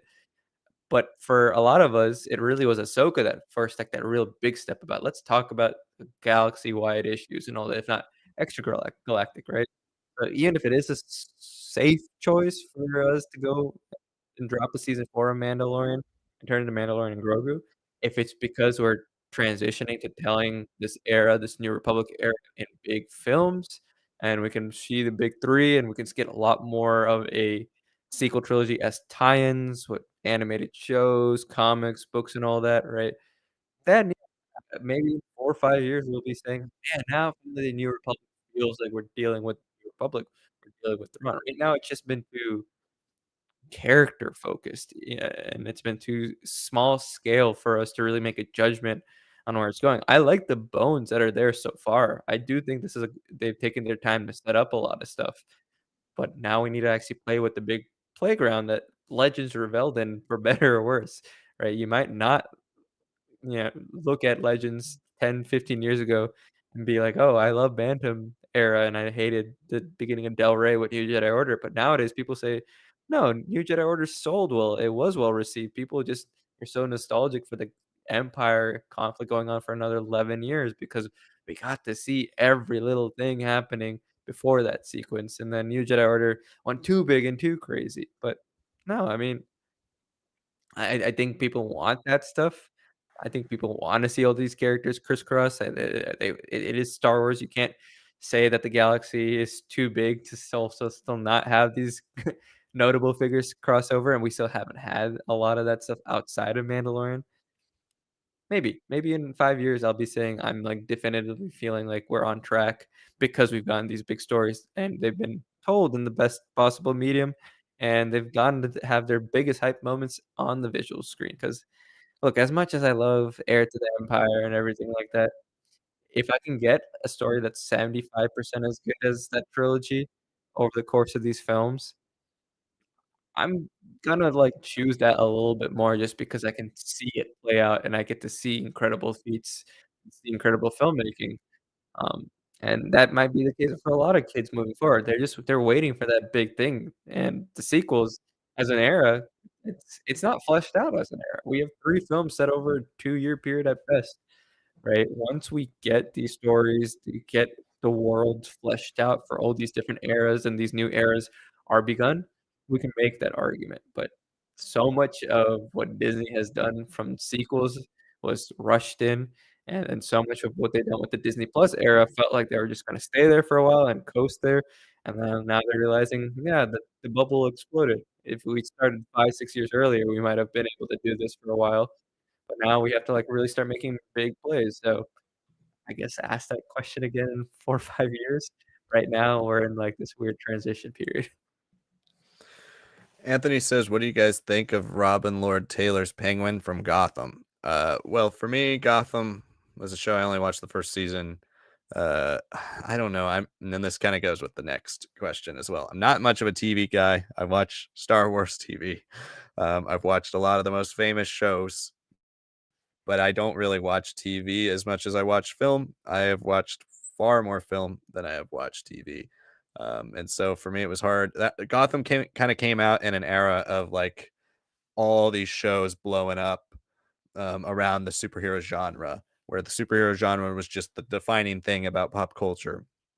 And it was just kind of hard to keep up with everything. And at that point, I was far more invested in Arrow and kind of the Arrowverse. And then the Marvel Netflix shows were starting. And I think I was watching Agents of S.H.I.E.L.D. at that time and all those things. So, yeah, I thought in season one, just purely only could speak to season one, it was all right. But it was kind of the Penguin origin story season, or at least it started that way. He was a big part of the first season, and I thought it was okay, but it's not really my version of Penguin. Um, I think this Colin Farrell version is probably the best Penguin we've ever gotten in terms of being related to the comic books. Danny DeVito's kind of creature featured Penguin is also pretty cool, but it's not Penguin really. It doesn't really, other than the look and like the way he acts, it doesn't have anything to do with his comic book story. And I love Burgess Meredith's Penguin. Maybe that's my favorite Penguin live action. But yeah, I remember it being okay, but not necessarily something I really like. But I know there's a lot of diehard Gotham fans. If you guys are some of them, let me know. I think the only time I ever went back to Gotham was when they did a Professor Pig arc, and I love Professor Pig, and so I was like, I got to see how they do Professor Pig in live action. Other than that, didn't really watch past season one. Yeah, Gotham is a little weird because it was very clearly inspired by 80s Batman, the Batman films of Tim Burton, and it tried to kinda stay in that visual aesthetic, and then it just was like, "Well, we really can't if we're gonna go for 5, 6 seasons." But, it's interesting. I like the proto Jokers from what I've seen, all the clips that I've seen. Um, the twin concept I don't really love, but Cameron Monaghan does a good job with what he's given. I think he really sells it. So I'm sure the other actors did pretty well as that, but I think you're disrespecting a little bit of the creature feature possibilities of Penguin because until I see Colin Farrell with Penguin Commandos, he will not be my top Penguin. I need to see some insanity like that again. Even though he's just a mobster who's like, okay, like great, cool, whatever. But do you have penguins with freaking rockets on their back? I didn't think so. True, that is true. They got that part. Just the story wasn't close. Yeah. Burgess Meredith, then I'll take it back. I'll say Burgess Meredith is still my favorite Penguin. He actually kind of steals the show in the Batman '60s movie. He is awesome. Yeah, I that's a love gr that version that's a of Penguin. crazy film, just in so many ways. I The think whole he's my docks, the favorite port of the four scene, oh villains. god. Yeah, and I think he's one of he's my favorite of the four villains in that movie. Yeah, The Riddler is also pretty great. Yeah, Penguin. I can't give you too much of a comment on Gotham other than that. Critical thinker, then like I was referencing, what are your favorite non-Star Wars TV shows? For me, it's going to be very simple answers that you hear from everybody because I don't watch too many TV shows. But for me, my favorite of all time, the same answer you're going to hear 99% of the time from other people. It is Breaking Bad. I love that show. I've seen it so many times and I do really love it. I also love Better Call Saul as a build off from it. I loved what Game of Thrones was. I still don't despise the ending because I think it's a decent first half of season 8, but they should have made season 7 and 8 both all a season each, and they should have ended the first season with the Battle of Winterfell. I mean, season 7 with the Battle of Winterfell, and then made a whole season 8 about what ended, how it really ended. But I loved what it was. Enjoying House of the Dragon. Um, for me, a lot of my TV watching is in animation, whether it's superhero animation, and then that fed into eventually Star Wars animation. And now, more recently, in the past few years, falling in love with a lot of anime. A lot of my TV consumption is in animation. And I really do love shows like Batman the Animated Series, which I've rewatched multiple times. I love the Justice League shows, all those Paul Dini and Oh god, why am I blanking on his name? Um, I'm gonna really be upset with myself, for not remembering, the artist's name right now. Why am I blanking? You guys are gonna comment it before I can look it up. Uh, yes, Bruce Timm. Paul Dini and Bruce Timm's stuff from the 90s and early 2000s. Thanks for that, critical thinker. Bruce Timm's art style is just, like, one of the defining art styles for me Yeah. of TV, like any animation. I love the Justice League show and I love Justice League Unlimited. I wish they could somehow just find a way to capture the spirit of those shows and put them into film, um, or live action film. But yes, love that stuff. And then, when it comes to anime, I've really enjoyed that over the years and fallen in love with shows like Cowboy Bebop and Neon Genesis Evangelion and Full Metal Alchemist Brotherhood, and then this year discovering what might be my favorite anime ever, which is Steins Gate. Love that show. So there's so many great animated shows out there, especially when you bring in anime. And that's kind of where I spend a lot of my time when I watch TV is animation. Ah, man, shows that I like, I quickly wanna go to, I think, a comment we might have skipped because it was related to Boba, from Travis Mitchell about Assault on Precinct 13. I just watched that. That's a really good film. I wouldn't mind seeing something like that, like an homage, but we kinda already got that with the finale of, the Book of Boba finale, but back to favorite TV. God, that's a tough question, man. *Halt and Catch Fire*, that's very underrated, end of AMC prestige drama era show. Got 4 seasons, really well done. Um, yeah, if it's basically about, like, the rise of computing and how it starts off in Texas and moves to California and just, like, the people involved in it. It's all fictional, but it pulls in real figures for, like, some not cameos, but, like, their influence around these characters and what they're hearing and what they're struggling through. I think that's a really great one. Fan of Mad Men, obviously, that was awesome. Um, I think for TV shows, I'm a little bit more sitcom friendly, so I love, love, love Parks and Rec. I know people say Office. Brooklyn Nine-Nine for a while was like that for me, but the last 2, ironically, the moment that Fox dropped him and NBC picked him up, or the other, I think, yeah, I think it was Fox and then NBC picked him up. Um, Everyone was super happy about it, but those final seasons are a little uneven. I like 6, 7 has a good ending. Uh, 8 starts really off because obviously they're trying to deal with everything going on in 2020 and all that, politically and socially.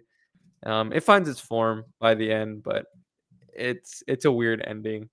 It takes a while, and I'm still, I know why it didn't happen now, obviously. You know, uh, with, what's his face from, uh with Bruce Willis not making that cameo that we all kinda expected, or, I would've just hoped if he just had walked into the precinct and just been like, "Hello," after they'd all left or something, but that never happened, so I'm sorry if I spoiled that, but that is 4 years old now.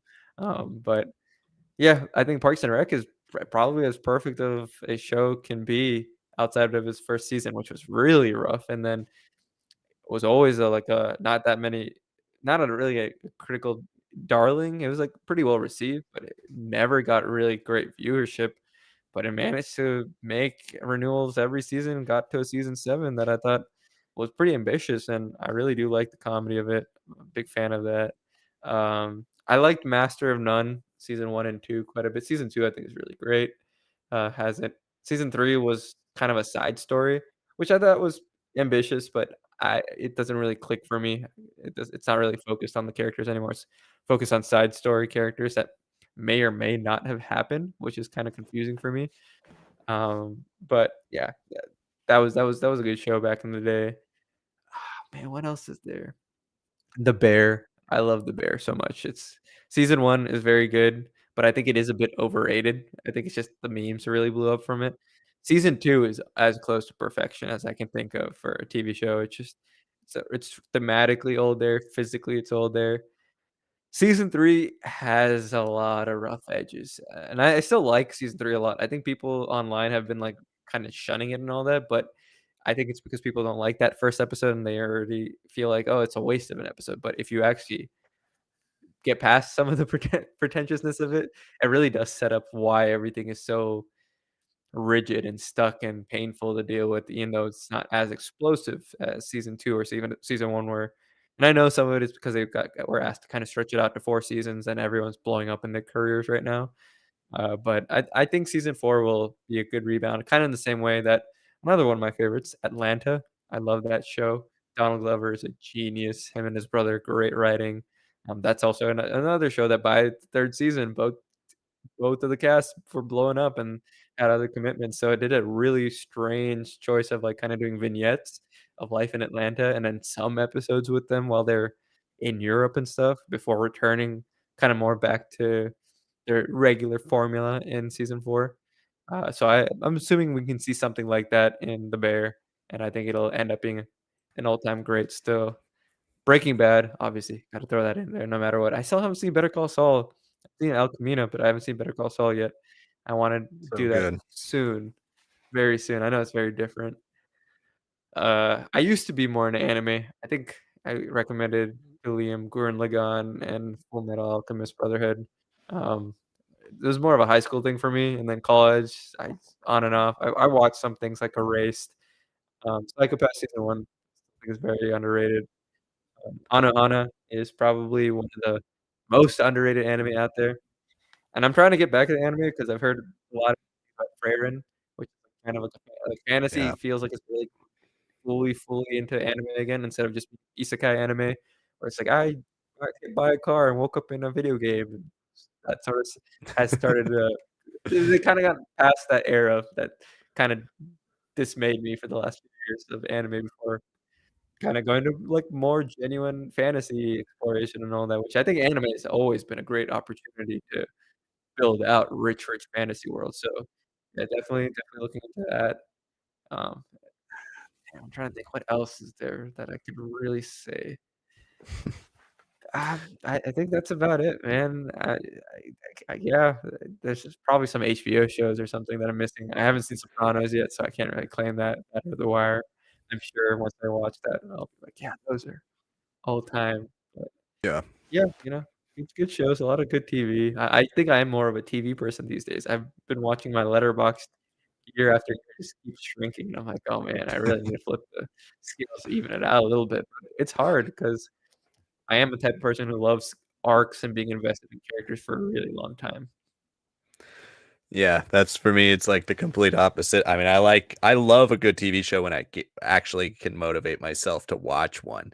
It's just motivating myself to dive into hundreds of hour journey when there's so many other films I want to see, and film has always Yeah. been my main love in terms of art. And so, yeah, and then on the side, reading a lot of books. I tend to like my long form time usually goes into books or video games because when we have more passive visual media, that always for me is film. But yeah, so thanks for the question. Let us know some of your guys' favorites down below.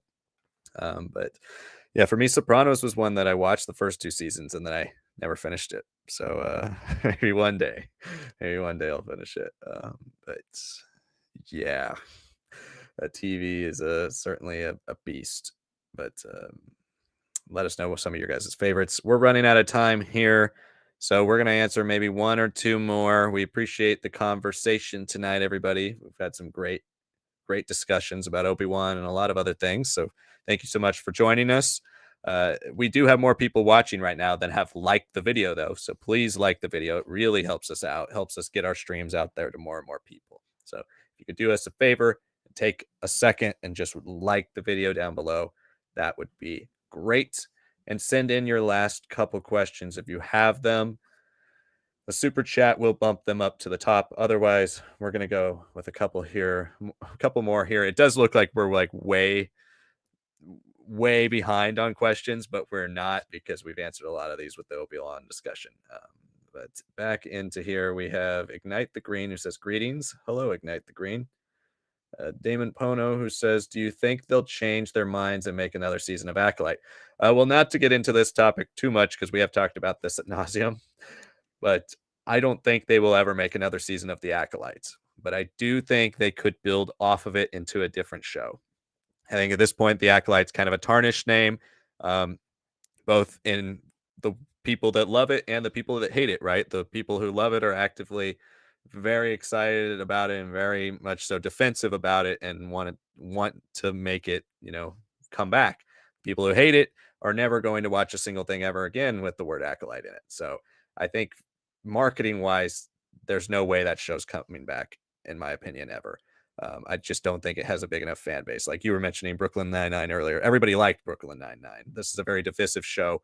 There's no way they bring it back as in its current form. They will possibly build off of it. And I do think the story here, the ending is too important to the Star Wars universe to not build off of at some point. Now it could be in novels, it could be in comics, might not be in a TV show, but I think what I've said for a while is I think they should do and will eventually touch on the story of Darth Plagueis in either film or television, and that will coincide with maybe giving us some insight onto the official ending of Kamir and Osha and what happens to them after. Yeah, there's still the hanging plot threads of Vernestra and May and all these other things. I don't know if we ever get the full answers to that, but I think the story elements are too important now into the fabric of the build up to the Phantom Menace that you can't just ignore them forever. They're going to be told in some form.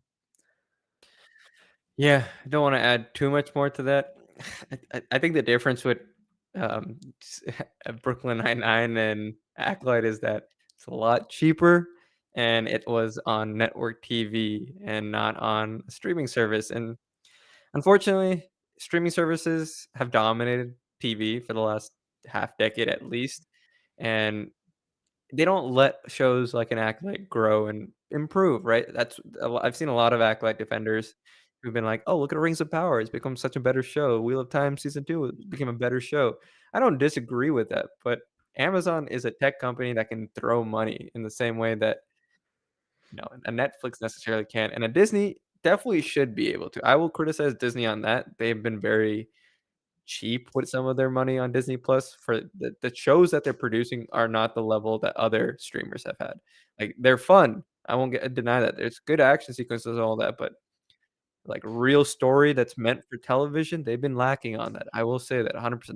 That's a huge reason why Hulu was integrated into Disney Plus. They needed more adult serious content or, like, more genuine, like, television storytelling, right? So, Brooklyn Nine-Nine gets to survive because its ratings were actually very clear, easy to pick up on. It wasn't huge in its ratings, but it was like Parks and Rec where it had, a good reputation, same sort of writers. Actually, I think it was one or two of the same writers. It had some legacy staying power, and networks like to juggle shows, for at least for season 2, and season 6 was huge for NBC, so they kept it going, but each season after that was shorter, right? So, even if you brought Acolyte back and if you're still using that same model, I would expect Acolyte to somehow get less episodes, and I don't want that because the show struggled so much with 8 episodes that were so short. That was my biggest issue. They're so short. If you want us to buy in 100%, concepts and all that, I could get. Characters, I could almost get into. Keimer, I really liked him and what was going on with that characterization. That is his perspective of the Force and everything. I really, really do like that. Master Soul, I really did like it, but they've had the majority of the screen time, and they're not the leads, and yet May and Osha are supposed to be, but their flashback scenes take so much time, and they're not really big players there. Yeah, and it's just too toxic right now to go with the Acolyte name. It should be a spinoff. You bring in Chimera and Osha.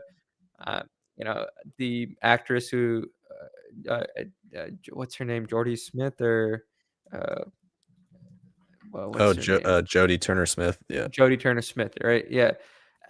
She's right in that Disney has not really called out this stuff in the same way they did during Kenobi, right? All the supreme toxicity, misogyny, sexism, and all that, right? I feel really bad because from what we can tell from that Variety article that came out last week, that like they hand off their media accounts, they just let the company kind of run it during the shows and all that. Like that has become like a standard practice. The whole super fans thing of like, oh, are they going to take groups and get internet feedback and all that? That's so anti-art, but that is kind of how streaming is. It is just tech companies throwing money to make TV shows, and that is kind of what we're dealing with. You would hope Disney would be better because they are an animation to live action. historical legacy studio, but they've been playing the same playbook and if not a little bit more rigidly. And all the toxicity around Acolyte has it's been bad, it's been bad, and, I feel kinda sad saying this, but it does feel like what Moses Ingram went through, what John Boyega went through, what Kelly Marie Tran went through, Ewan McGregor seemingly did that choice of, like, calling out all the racists and all that, flooding Moses Ingram's, accounts and all that on his own, and then Star Wars followed up. It wasn't doesn't seem as coordinated as it once did in 2022. Just put a post out just saying, like, "That's not okay." Like, "You don't have to like the show, but, like, let's stop with all this stuff and all that." It's the unfortunate reality that Star Wars fandom is so big that it is also so toxic, like, because it covers gaming, which is a whole industry of toxicity. It covers books, which a lot of book fans are very toxic when they see their stuff adapted, especially Star Wars converting from Legends to canon. That was always gonna raise issues. Movie fans, all that. It's such a big thing that it's unavoidable to, not have toxicity in this fandom, but it's sucky that people who don't end up having the best products are not judged for, like, okay, the story's not great, the execution's not great and all that. Immediately, months, if not years before, we're seeing stuff like, "Oh, Disney is woke, Star Wars is woke." It's like, "No, like, let's just tell the story, man. Let's see it unfold." If you don't like it, that's totally fine. Like, Liam does not like it at all. But do you see him, like, going off and, like, raging every day still about these actors and actresses taking, what their tweets are saying and some interviews and making content out of it? No, not really, right? That's kinda what we should strive for as a fandom, that's what we strive for on the channel, and that's like a summation of why I don't think the Acolyte's coming back. It's just too much of a headache, and Disney themselves has not really done anything to other than the cancellation to, like, move past it, which it sucks, it sucks. I wish the Acolyte got a season 2, but it wasn't called Acolyte, it was called Plagueis or something like that. But, I think we need a breather, even if the Acolyte fans want it back so quickly, just because right now we have to, like, move away from this being the focus of Star Wars right now. I'm so looking forward to Skeleton Crew and so looking forward to putting out our High Republic reviews because we don't have to talk about this question again and again and again because it is hard to answer, and we try to be as moderate as possible. We try to give our honest opinions, but it's just a sea of, like, mess for the last 3 or 4 months with Acolyte, and it's just better to at least give it a year off before we really jump back into dealing what the story is, and even if it was renewed, it would have been 2 years. It would have been 2 years before we got an actual season 2 again, and could you imagine the toxicity for 2 straight years just talking about that show? Even though we have Andor season 2, even though we have got Skeleton Crew, even though we've got Mandalorian Grogu and everything coming out, no, yeah, Acolyte is done, unfortunately, because at the end of the day, people didn't watch it, and because people didn't watch it, they can't go online and say, "Hey, no, I thought this was pretty good," and all that. Some people are discovering it, but not enough to convince Disney otherwise, and Disney's been cost cutting. Disney's trying to play the safe game right now. They're doing it with the MCU, right? So, yeah, unfortunately, Acolyte was a big swing and miss when it could have been something really special, and you just gotta deal with it, and hopefully Star Wars does what Star Wars always does, continue and make great stories out of stuff that's not necessarily great when it first comes out. Yeah, they're gonna have to fix it and answer the questions. I mean, that's the thing is like as much as we, especially on this channel, like our lore laid out and answered. I mean, we've gotten used to it, unfortunately, with canon having all these holes in it. But I would prefer them to actually answer the question finally. And I think, my point of view about the Acolyte not coming back is part of the reason it's not is that I hated the show and I don't really want to see any more, answers to the question, which is crazy for somebody like me who's usually like, okay, let's just hear, eventually get it. But nobody watched it. And you're right. That's the number one reason it's not coming back. Nobody watched it. But they could repackage if they had ideas for season 2 or 3 that they were excited about. They'll spin it some way in a marketing, fashion, and they'll create a new show with the exact same plot points, the exact same characters, but they'll call it something else, and it will probably do better than Acolyte season 2, at least for online fan conversation, healthiness around the conversation around the show, and also hopefully ratings. Because even a season 2 could be muddled in people hate watching it or checking it out to see and be a part of the hate watching online. And that's not what they want. They want a fresh rebrand of the Star Wars franchise as a whole. And if that means no real season 2 for the Acolyte, then that means no season 2 of The Acolyte. But I do want those stories told. I want to know about these characters. I want to figure it out. Because even though I did not like the show at all, that's down to the storytelling. It's not necessarily down to the actual plot points or the characters themselves.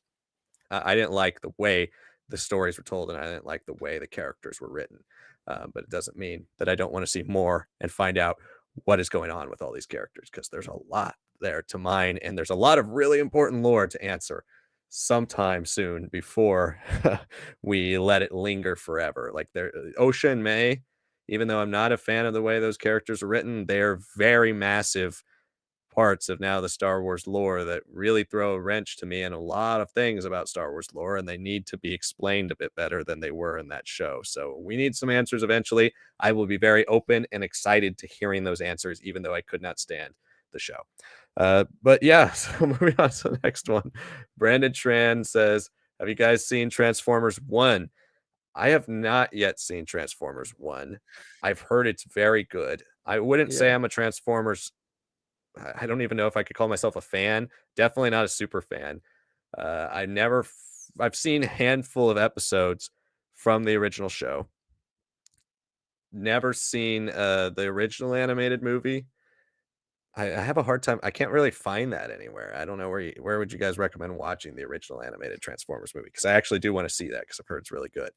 But I've seen every other live action Transformers movie, and I don't really like any of them that much. Bumblebee was the best one, but I didn't think it was that great. But I've heard awesome things about Transformers 1, and I'd very much so like to check it out. Hopefully, I get to it soon. That and The Wild Robot, I have not seen either of them. And it seems like we've gotten two of the best animated films of the year back to back weeks. And still haven't gotten to see them. But Sonic, have you seen Transformers 1 yet? No, but I wanna shout out the Transformers 1 hype guy on Twitter. He's been posting everywhere, like, on Kamala Harris posts, on Joker 2 discussing posts, everywhere. This guy single-handedly is actually driving some engagement. He's gotten, like, big YouTubers like Moist Critical and Cosmonaut Variety Hour to go and watch and review the films. 'Cause Paramount's marketing for it was horrible. This is a film that is considered both a critical darling and fans love it, and it's apparently, like, a very easy origin story to get into, and it ties in a lot of more of the recent lore and, like, backstory for a lot of these characters. Um, and yeah, because of this guy and just seeing, like, the consistency of him, like, telling people on all the random threads on Twitter, I'm gonna watch it this weekend. I am pretty excited. I wanted to kinda watch it, but then first week didn't do so hot, and I was like, "Oh, okay, it's gonna fall off," but then this guy has just been popping up everywhere on my feeds, and I'm like, I might as well," and yeah, I wasn't really sold on Chris Hemsworth. Brian Tyree Henry, I always was, Yeah, but me either. Chris Hemsworth, I wasn't, but people are like, "No, he's genuinely good in this," and I'm like, "Alright, great," as long as it's not a Chris Pratt Mario where it's like, "Okay, that was fine," but people are like, "No, it's like you can genuinely see the transformation. He put time into this role and all that." If anything, like, maybe Scarlett Johansson's one of the weaker, ones in this film, right? So, yeah, I mean, I'm looking forward to it. I heard the last 30 minutes is insane action and story, so I'm gonna watch it this weekend. I also wanna watch Wild Robot. I still haven't seen Beetlejuice, so I might as well watch it since it's spooky season right now. Um, God, what else is there? I feel like there's something else in theaters that I've been meaning to watch.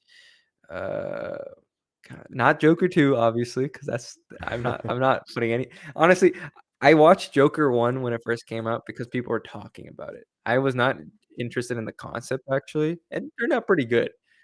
I just wasn't sold in the same way, and I thought I was more interested for Joker 2 and with the trailers, and then I started hearing everything go wrong with that film, so yeah, I don't know, I think definitely might watch both those animated films this year, or this weekend. But, what else is there? Yeah, besides Beetlejuice, Saturday Was Night, the Saturday Night Live film, that's yeah. based on, like, the hour before the first episodes. So I might watch that with a friend too. That one seems pretty interesting to me. As somebody who's like, because I have a Regal Unlimited subscription, so somebody who literally like looks at that app every day to see what's coming up soon. There's two event movies that you guys shouldn't miss if you're interested in going back to the theaters. IMAX, A24 and their IMAX like limited night, one night only re-releases. They did Hereditary earlier in the year. They did Uncut Gems, and they did Everything Everywhere All at Once, which I went to see in IMAX, and that was awesome in IMAX. That was only the second time I've seen it since it originally came out in theaters. So that was a great experience seeing it in IMAX. But they are releasing one of my favorite movies from the last 5 years in theaters in November in IMAX, and that is The Lighthouse. So you guys should all definitely go see The Lighthouse in November. That's going to be awesome. I already bought my ticket. I think I was one of the only people in the theaters when I bought my ticket 2 months early. But I'm It's going to probably go for perfect for sure. the film, though, like, knowing the content of Yes. the film, just being alone in that theater while they're alone. That is gonna be awesome. I'm so excited. I have a Lighthouse T-shirt. I'll wear it on one of the streams one day. I love that movie. That's one of my favorite movies. So go check that out. And The Witch, Robert Eggers is getting in both movies in theaters. So go check out The Witch too in IMAX. I don't know if that one necessarily needs. I think Lighthouse will look amazing in IMAX, and especially the sound. The Witch has some underratedly beautiful shots, but it doesn't necessarily scream IMAX like The Lighthouse to me. But yeah, go check those out if you guys are interested in something upcoming. I think The Witch is in 2 weeks, and then Lighthouse is November 15th, if I'm not mistaken. But I'm considering going to The Witch. It's been a while since I've seen it. So anyway, so we're gonna go a little bit longer here. We have a lot of engagement from all you guys, and we're appreciating the discussion. So we go a little bit longer, not too much longer, but keep sending in those questions if you have them. Like I said, we've gone through a lot of the chat, even though if you're following along in the chat with us right now, it looks like we're really far behind. Not that far behind because we went over a lot of this stuff with the Obi-Wan discussion. So we might actually make it to your question. But if you want to make sure you get a question on the stream, what's remaining of it, send in a super chat. We will answer it first. And you also should like the video if you haven't. That really helps us out. And we do have more people watching right now than have liked the video. All right. So I'm trying to remember which ones we answered here. I don't think we talked about this one with Travis, who says, I like the one off episode idea where you have one complete story each episode. One with Obi-Wan hired by Jabba to get his son out of a bind, helping Owen run off some Tusken Raiders, or guiding Luke through a race. And those are nice little moments. I mean, to me, that's stuff that I would love to see because I want to see Ewan McGregor back doing Obi-Wan, no matter really what it is. But those types of little stories, I don't really see them going with. I think Ewan McGregor has movie star mentality. He wants it to be big. He wants it to be grand. And so I don't see them necessarily going in that direction, but it could be cool for maybe an animated Tales of the Jedi style Obi-Wan stories or some smaller scale Obi-Wan stories. We'll see where they go. That's a direction I don't necessarily see them taking season 2. Yeah, again, we talk so much about Obi-Wan Kenobi that anything seems great, but that is the thing, right? There's a wealth of avenues that it could go to. Um, I will say as a summation, it should be honoring what is actually there with season 1. It shouldn't feel like almost like a full spin-off. It should be building off of things. That's why I think both of us kinda agree Battle Jabim in some way, whether it be a pure flashback season or part of the storytelling with Qui-Gon's training, it should play a role because you meant to originally, even with the TV version of it, and you have the location, make use of it, even if you're not necessarily throwing Obi-Wan off planet again. So, yeah, a lot of great stories, but maybe that's something more for like a mini series or a Dark Times animated series where you can have Obi-Wan kind of appear and do things and be set up for stuff. I think there's also I don't know if it was here, but in our chat or someone else was saying it online, but it'd be great if in his training he continuously fights Maul or, like, encounters him before he has Yeah, that that'd be fight cool. with Maul and ends that's how that show ends. There's just so many avenues, right? You just it's more about continuity and connectivity for me that matters. I don't want this to be like, "Oh, we're just doing Obi-Wan season 2," but it's such a totally different thing. Build off of what's there. Build off the threads there. Even if you don't address Riva in this show, build off of what is still there and that can be fleshed out.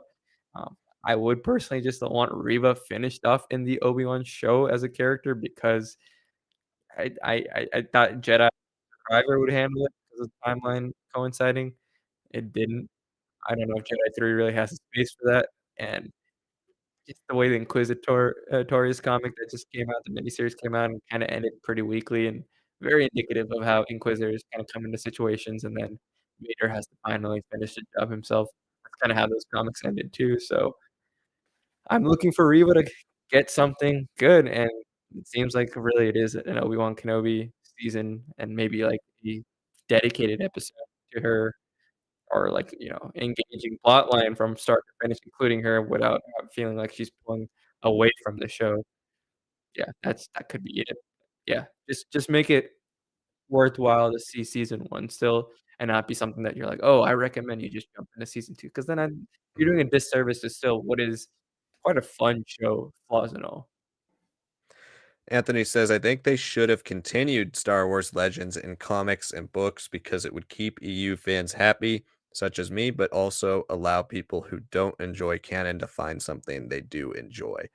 And that's an interesting argument. And I tend to agree with you now in hindsight. I understood, like we've said a million times, I completely understood why they changed continuities in 2014 because there was no way you're going to have any ability to make a sequel trilogy without contradicting or trying to have everybody caught up with the current lore in the post Return of the Jedi, New Republic, New Jedi Order, Legacy of the Force eras that you would need to do for these characters to exist in Legends. So it made sense. And I think it was the right move to at least disconnect the sequel trilogies from the EU initially.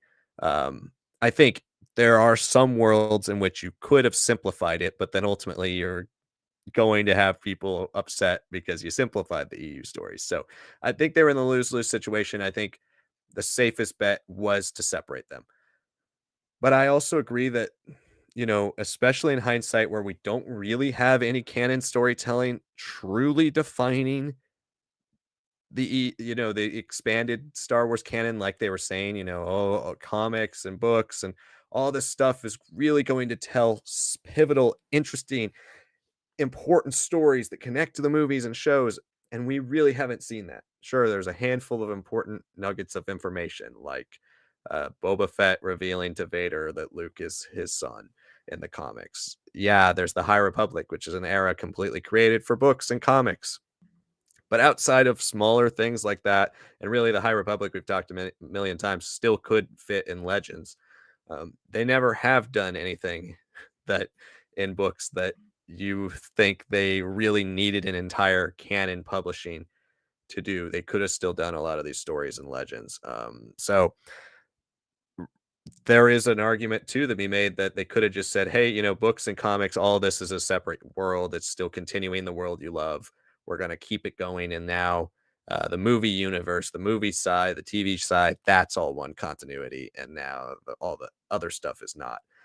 But I think ultimately, when we got to the place where they realized, hey, canon's not going to be as expansive in its book and comic storytelling as and video game storytelling as we initially were planning on, I think they really should have kind of brought back the EU, and it's still not too late. They can still finish some things that they haven't. They could still bring back these stories. I mean, that's the point of books and comics is they're timeless. Their characters don't age on the page, right? So you can continue them at some point, but I think it would be a bit of an olive branch if you started to continue it.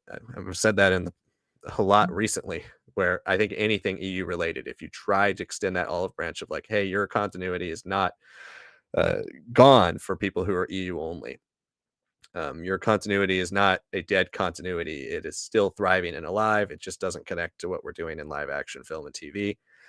I think that's a good start. And I still would like to see eventually some EU stories done in live action film and TV. I think it gives Star Wars another avenue. It makes the franchise a bit more multifaceted. It allows them to do weird and different things in an area of a timeline that doesn't necessarily allow for weird and different things like in Star Wars canon. You can do it in Star Wars Legends. You can do it in other universes. And I would like to see Star Wars without having full on multiverse crossovers start to experiment with doing alternate storylines. I think it fits the style of franchise, especially with the amount of content we're pumping out now. We're pumping out more content than we ever have in the history of Star Wars. Might as well, either bring back the EU or start telling stories in alternate realities where you can really do stuff that's weird and different.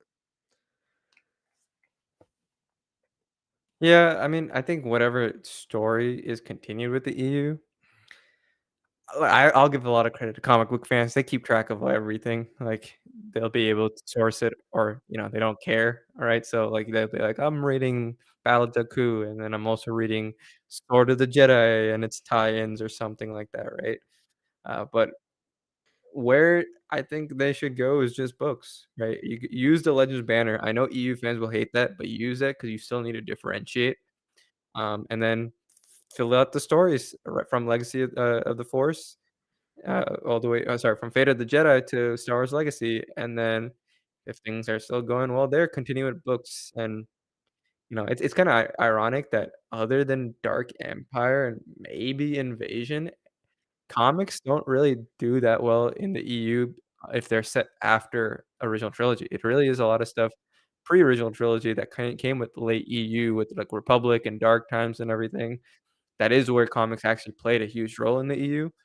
Legacy is really that one outlier because it was just so far apart. It was a lot of remixing and kind of throwing in new characters and ideas and legacy content, obviously with its name. But I think books should be the priority. If you're gonna continue it, keep it books. You already got the Legends banner. People will not like it. I'm sure people will custom print without the banner and continue, but I think people would still be happy for the most part that we get that story to at least bridge the huge, like, 100-year gap of, like, what when did Jaina Solo and Jagged Fell turn into this Fell Empire and Imperial Knights and the one Sith are back and all that? Yeah, let's deal with that. Bring Sword of the Jedi back, right? Make that happen because she was a character that was always underserved once Jason started taking the spotlight, and Anakin Solo obviously was somewhat mandated to be chopped down because the prequels were coming out at that point, and they didn't wanna be distracting, right? But now, there is no Jaina Solo, there is no Jason Solo for us to be confused about for the average fan, so I think books, go for books, that's where everything post original trilogy works best. Flesh it out, make it rich, do it as well as possible, connect all the way as you can. You'll buy yourself a decade basically of books, leading up to Legacy, and then, yeah, you could finish off Legacy Comics. I would argue that you should kinda continue volume 2 and get a possible volume 3 and finish off the story that way. But yeah, I mean, whatever happens to the EU, if it does come back and gets to be continued, I don't know if there's a way to say there's a definitive conclusion to Star Wars, but if there's a way to get a definitive conclusion to the EU, it should be something that's really open-ended and fun and all that, right? There's the whole dangling thread from the, what is it? I think it's, I don't know if it's Legacy of the Force or whatnot, but I forget which book series about the whole seeing the princess on the Jedi prince on the a princess on the throne that never was addressed, and it seemingly was like it's starting to be fleshed out there at the very end with Fate of the Jedi and everything, but yeah, well, I mean, we didn't really see that in its effect in Legacy of the Force. Did it happen? Is it set after that? Kinda end there, right? And then I think that would be a pretty good solid like, spot to end at post Legacy after you finished all those comics. But, yeah, I don't know if I would ever say animated shows and stuff like that. I think that's a little too ambitious, but books and some comics, why not? I think they're kind of building up towards possibly doing this. I mean, I feel like they've got to have some conversations going in Lucasfilm about Yeah, this because the Essential Legends collection has now not become Essential Legends collection anymore. It's become literally reprints of everything every Legends, Legends but book. in a new format. And they just keep it going and it keeps selling. And it shows that there's interest in people rereading old stories about legends. I mean, we have constant debates, whether it's on our channel or other channels, all the time about legends versus canon. people interested in the lore of Star Wars Legends, people interested in the more fantastical side that's rooted in these books and comics of Star Wars Legends. I think there's money to be had there. And when there's money to be had somewhere, they're not going to just leave it on the table. They've already distinguished their two continuities, you know, they and like Ignite the Green says, eradicating the EU was Disney's worst decision of all. A lot of people who feel like the EU was eradicated because it doesn't connect to the sequel trilogy won't feel like it's eradicated anymore if it was actually a continuing timeline. Like if it exists, if it's alive, then there's so much more reward now for revisiting it. There's so much more reward now for people who had invested that much time. If you continue these stories, like you said, you're never going to get a definitive ending for Star Wars, and I wouldn't really want them to do what they just did in the sequel trilogy and now give us the death of Han, death of Leia, death of Luke, all these characters. I don't want them to kill them off and tell those defining stories. These characters don't have to die necessarily in a brutal or bad way in a war. They can live and die of an old age eventually. They don't have to do that. I would like them to continue that trend in Star Wars Legends, but you can at least give them a send off. You can give the galaxy its peace period. You can finish this off with one more bang, even if it was kind of like they're doing with the Battle of Jakku comics right now. One final event book series where they, in the vein of New Jedi Order, in the vein of Legacy of the Force and Fate of the Jedi, one final massive initiative where they bring back old Legends mainstays like a Zahn who never is a part of these initiatives. A Stackpole, bring back any of these authors, Carpishian, repatch that relationship up, bring back Carpishian, any of these authors, and tell one final story for the EU. I think that would make a lot less people feel like it was just wiped away. It was there one day and completely erased the next, versus feeling like, okay, at least they tried to give us something for it. Now, most people will probably end up hating it because they do it, but I think it's worth a shot. It is a separate continuity. They've been unabashed on the fact that it's not it's not erased. It's another continuity, and that's why I still find it rewarding to go back to Legends material, because it's one cohesive, separate continuity that exists all together. It just would be nice if it was still alive. And that's why I think if you start with books and they start thriving, they do really well. If you give us that final send off, then you could start saying, okay, people actually do really like this. It's not just our reprints that people are buying; they're buying new stuff. Maybe we try new initiatives within a certain series now. Okay, now let's try an animated project. Okay, now this is really popular. Maybe we should try one live action project in this. I think they can work their way up to it. It's a source of revenue that's there to be had. And in a big company like Disney, why not find those sources of revenue? And why not try some things like this? I mean, you got to limit your failures, but ultimately you have things here that are ripe to be tested and tried. And I think attempting it is not a mistake.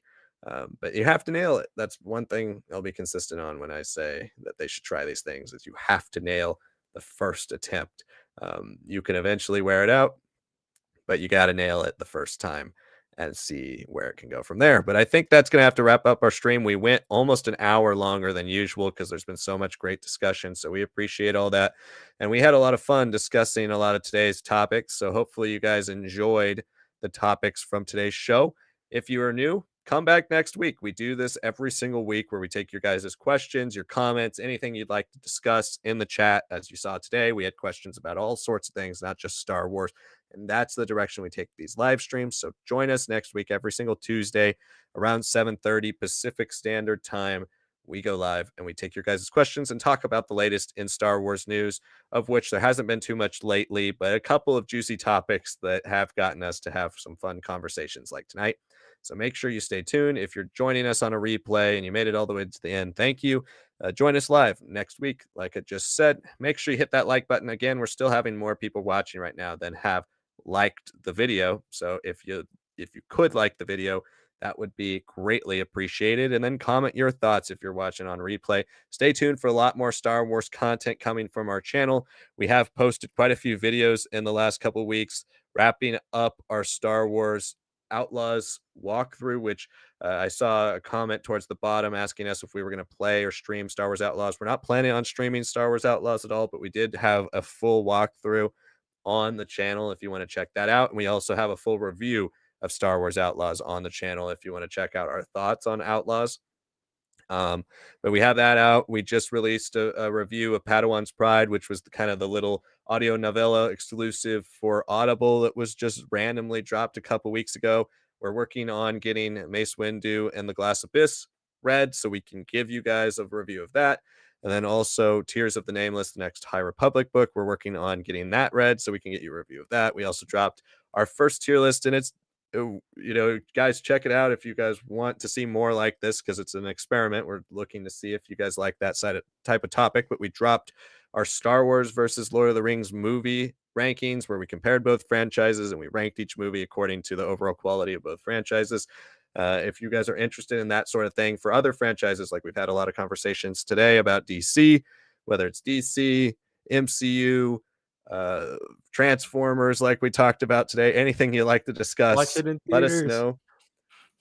Yeah, we could once we finally see Transformers 1, we could do a ranking. Let us know if you guys want to see more stuff like that. Check that video out as well. So stay tuned for more Star Wars content coming from the channel. Of course, shorts every other day and polls twice a day, every day, where you can vote for your favorite Star Wars character.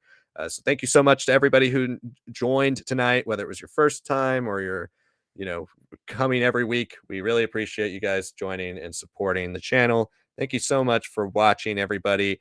And we will see you all next week for the next live stream and Q&A. Good night, everybody.